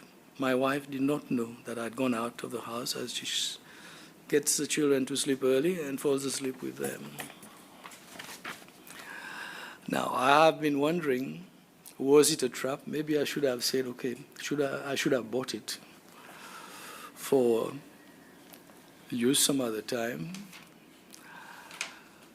I have pondered on this incident many times. I was an outspoken critic of the one-party state and their policies, but not one to take arms. Coward, maybe, I don't know. Or I have 2 children and family, so why bother?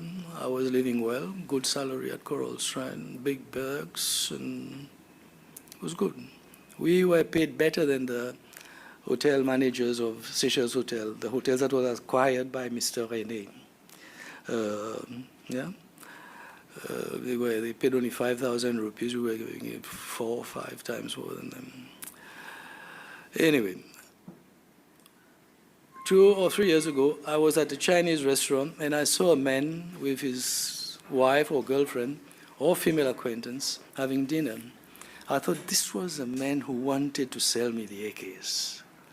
2 weeks later, I was at Bicentan Jetty, and there he was again in the coffee shop waiting for the ferry. I recognized the man, but I just could not put a name or surname to him. And I believe he was also living overseas. And listening to the commission and the reports of people looking to buy guns and their fates, I'm grateful to God that I've been saved from certain death. The Sunset Saga.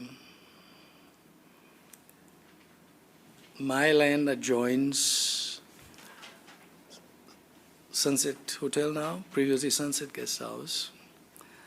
And I had a plan to buy Sunset with help from my German friends. I used to go to Madame Mimi's restaurant for drinks, and we talked. And in those days, Mrs. Lablache's guest house was very much used by the la crème de la crème of the Seychellois society, the Delormes, the Frichot, the Sauzier, Odol, and the guys with a name. Madame Mimi told me she was tired. And the 102 million I could raise.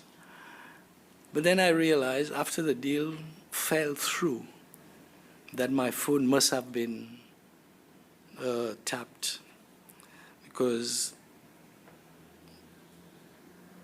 nobody knew that Mrs. Lablache wanted to sell the hotel. Anyway, somebody put 50 deposit as a promise of sale, and that's it. So I was no longer a candidate. And eventually I found out who put the money and who was behind the project. Can you give us the name? Can you write it on a piece of paper? Yeah.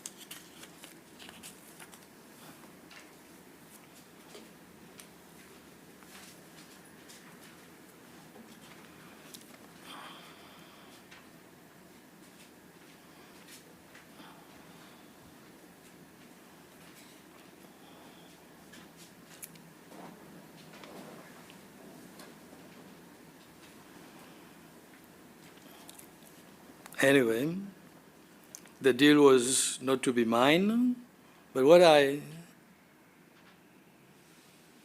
did not like, and I could not do anything about it, was that a wall was built on my beacon, GP1 and GP2.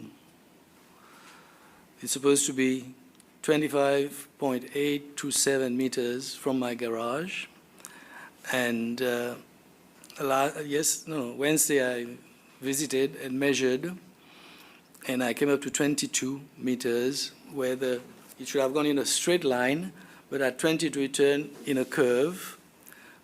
Usually I would drive along the road and into the drive. The old driveway of the guest house was you go in, there was like a little pyramid, and you go out on the other side. So I could drive in and then reverse into the lane. But when this wall was built, so like in a curve,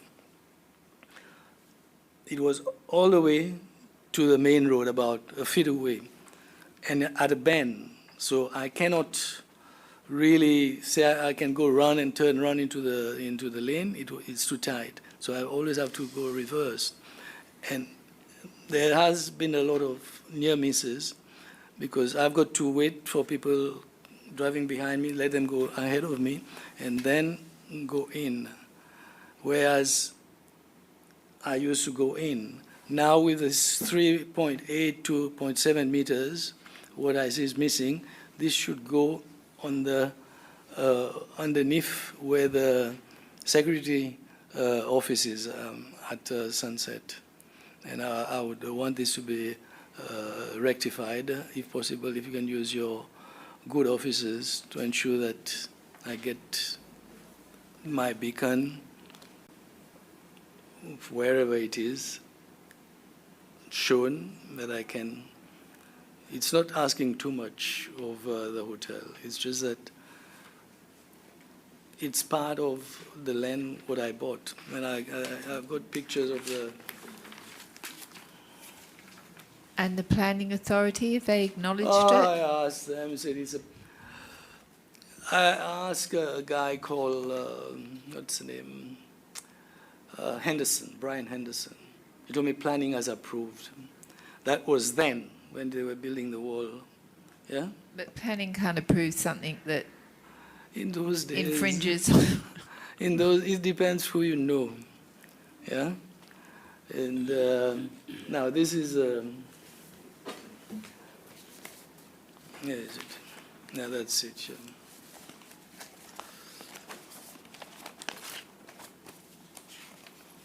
Help, please, I've said. These are letters I wrote.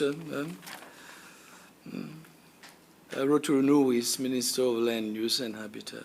Dear Maurice, ongoing construction at Sunset Beach Hotel. The construction of a new chalet adjacent to my property is still progressing slowly but ongoing. As I explained to you, Sunset built a wall beacon to beacon without allowing for the customary 1 meter allowance between two properties. The new cottage will be practically on my property, and the roof will definitely protrude on my side. And anyway, then I got that's the Minister of Land Use replying to me, which sort of explained this thing. your development at Sunset Beach. I refer to your letter dated 9/7/99 to Mr. Norris, Principal Secretary, regarding the above matter. I've been informed by my inspector, Mr. Enos Albert, who visited the site to investigate your complaint, that the work is being carried out as per approved plans. Once approved plans, and that he is unable to justify your allegations against the developer. In order to settle the matter to your satisfaction, I feel it best that you arrange to make a joint visit with my inspector, and we contact him. I spoke to Dixie Norris because he's a schoolmate and he couldn't do a thing. And this is the old plan where you get in, going towards Macabe and going towards Bougalon. And now, the rectification of Title H77 from Mr. Gido, the land registrar. They reduced the square meter from 2897 to 2854. Well, this is the correct area. Please be assured that the above alteration does not in any way affect the position of your boundaries on the ground. So that's why I think you might be able to do something for me. And Well, they couldn't just take a little bit to... you see, this is my entrance, this is a wall, and this is a bend, you see? And if you try to come from there, there's vegetation. You don't see much of the traffic this way because you have to go be fast and drive fast into the lane, you see? Very dangerous. Again, and this here is the roof over the wall that they built, and the water runs onto my land and into the garage. Okay, I don't mind them because they have a plan to redevelop the hotel, pull it down and build a new hotel. But that when they do, because I don't want them to take their roof off, you see? I've lived with it for so long. But maybe when it comes to the time when they are redeveloping, they can make amends by allowing me up till where might become GD2, I think, or GD1.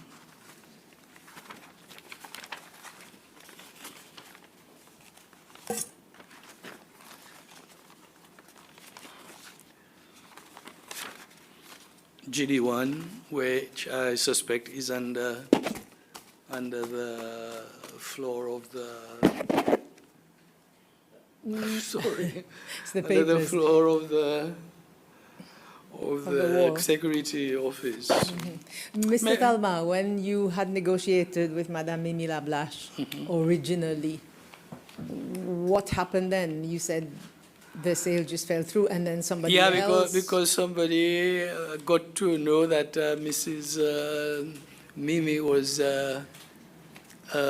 wanting to sell the thing. Like I Yes, said, but- my phone was being listened to. You mean she didn't have the choice to sell it to who she wanted? But she just was wanting to sell, that's it, get the money and retire. Oh, okay. Because I was waiting for my German friends also. I see. See? Mhm. So she wanted to sell as Get quickly rid as of it, possible, yeah. and so she couldn't Who wait comes for with you. the money first? Okay. She takes it. See? Now there's another one. This, I'll put it there for you also. It says, please help. Yeah, Talma. Okay, let's see now.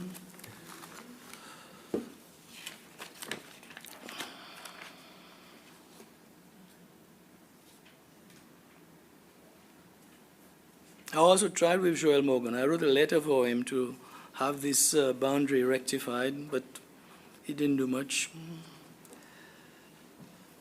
I think I've spoken about requests to operate two-bedroom guest house. A request to operate 5-bedroom guest house, I've done. Mr. Nesta, I've spoken about him lengthily. The shed, I've spoken. No, I even asked to sell fruits on the property. I did all sorts of fruits when I first went there. We're not allowed to sell even fruits. There was a Mr. Palmy who replied. Then I mentioned about the 1984-89 land use plan. And I incidentally Mr. Soames, he came to Seychelles before the airport was built, himself and a few others, and they bought land cheap, like John Lincoln bought a piece of land for the Coral Strand, very cheap, 100,000 rupees. And Mr. Soames bought the Odul property at Maccabi, which was a big property. And he bought at L'Espérance at Anse-la-Blague, Petit-la-Blague, and then he bought Anse-Lazio. I suppose he got scared when he found out from Peter Brown that the acquisition minister was Mr. Odul. And there might have been some bad blood that he had bought the family property. But he got good money, the Oduls. He got 800,000 rupees, and before the airport, that's loads of money.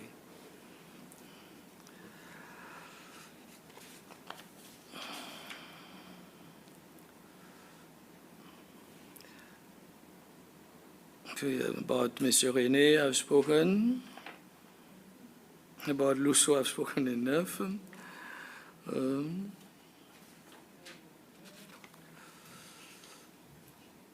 The runarounds. I'm not making a friend of myself with Lusto.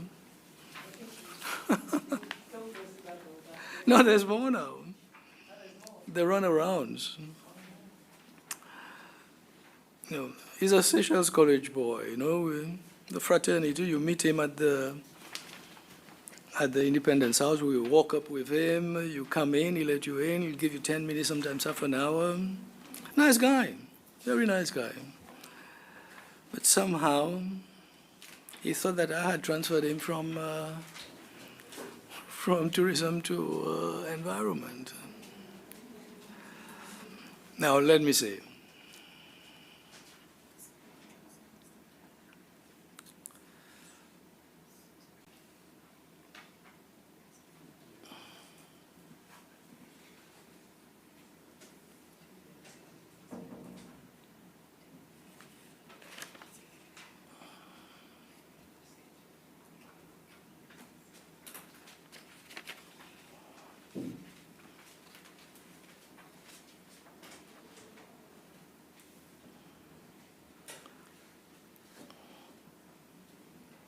I've got the minutes for Sheila Bita, Madam. I've got the minutes C525260/MEM/161 under Sheila Bita.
Continue? Yes.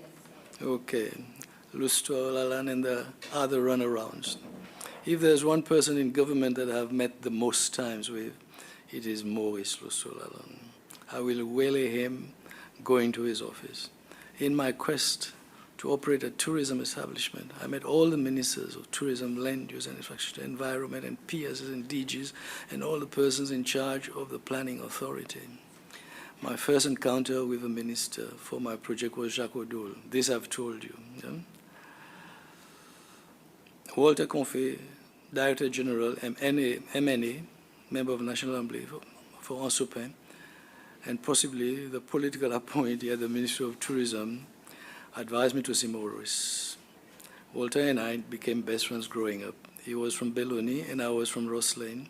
We both went to Seychelles College together. He went to Turin, Italy, together with 15 other Seychellois students to attend a UN-sponsored scholarship for hotel and tourism management. Afterwards, Walter went to study in England and I studied in Germany, but we always remained friends. I always booked my appointments via Walter to see Lusulalan.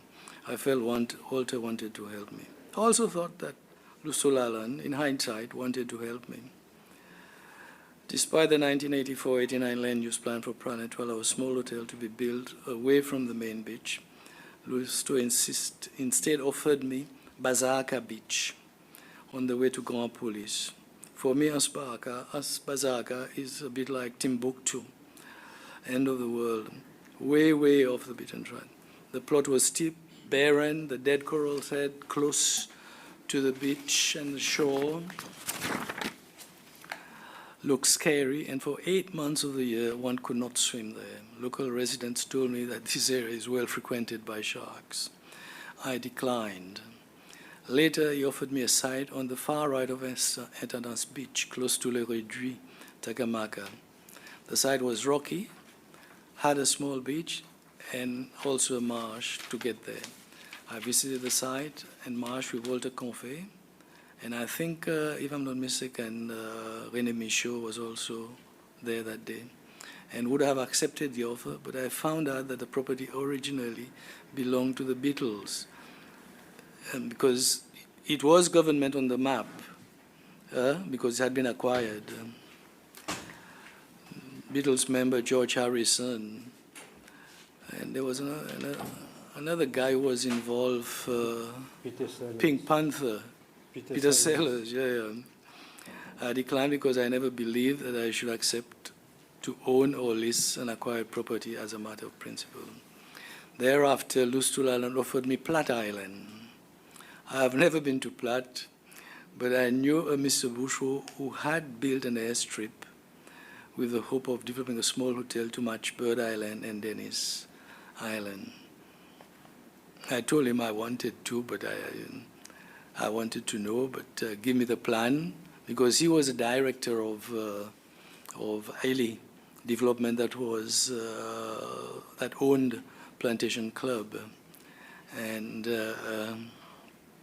they had a plan to take over Platte Island. I just wanted to see what they wanted to do there. Part of my decision to decline all the offers reflected my incomprehension as to why I should not be allowed to develop a project on the land that I own at Anse-Lazio. I felt I was blacklisted. Then I talked about buying the land of Mr. Froichot at Marie-Louise. This I've done.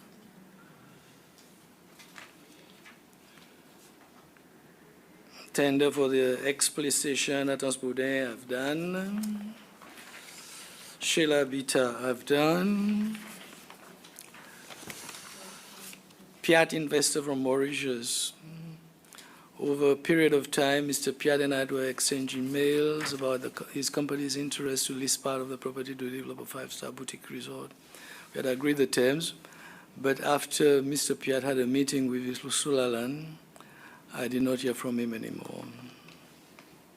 Court cases. And I finally say, we are now in 2020, and we, the Talma family, are yet to get all the necessary permissions to move on. So help me God and the Commission. Well, it's a bit of a saga, right? Indeed. But thank you very much for setting it out and helping us with it. It's a lot for us to go through, so it's going to take us, I think, some time to investigate your case. We will ask for relevant persons from planning, etc., environment to come forward. I leave all this for you. Yeah, as witnesses. And this ça yeah, and non, ça va avant. yeah. Après la récente. And you will be able to follow up with your investigator.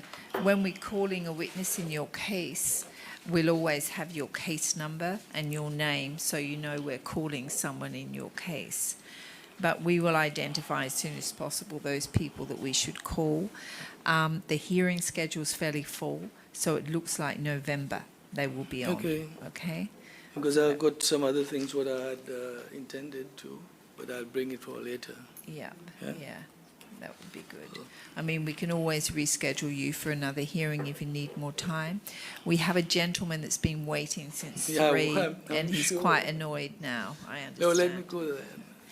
Yeah, but we will be going in closed session actually for the next witness. Yes, yeah. So thank you very much. Keep in touch with your investigator. We'll be in touch with you. If there's more information, we can always schedule in November for you too, if you like. Yeah, thank you. Yeah. Thank you very Okay. much. You're doing Thank good you. work. I hope you sort out people's problems, and so that no social worker will ever have to endure. Yeah. Yeah. I mean, I think I would have just thrown out my principles, right? Exhausting. Okay. Yeah. He's going to leave the files. That's very helpful. Thank you very much.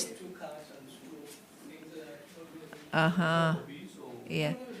Yeah. We'll keep them with the original file. We will adjourn now. We will be back on Monday in public session. We're going into closed session now. So we will adjourn and we'll be back in public session 9 o'clock Monday. Thank you.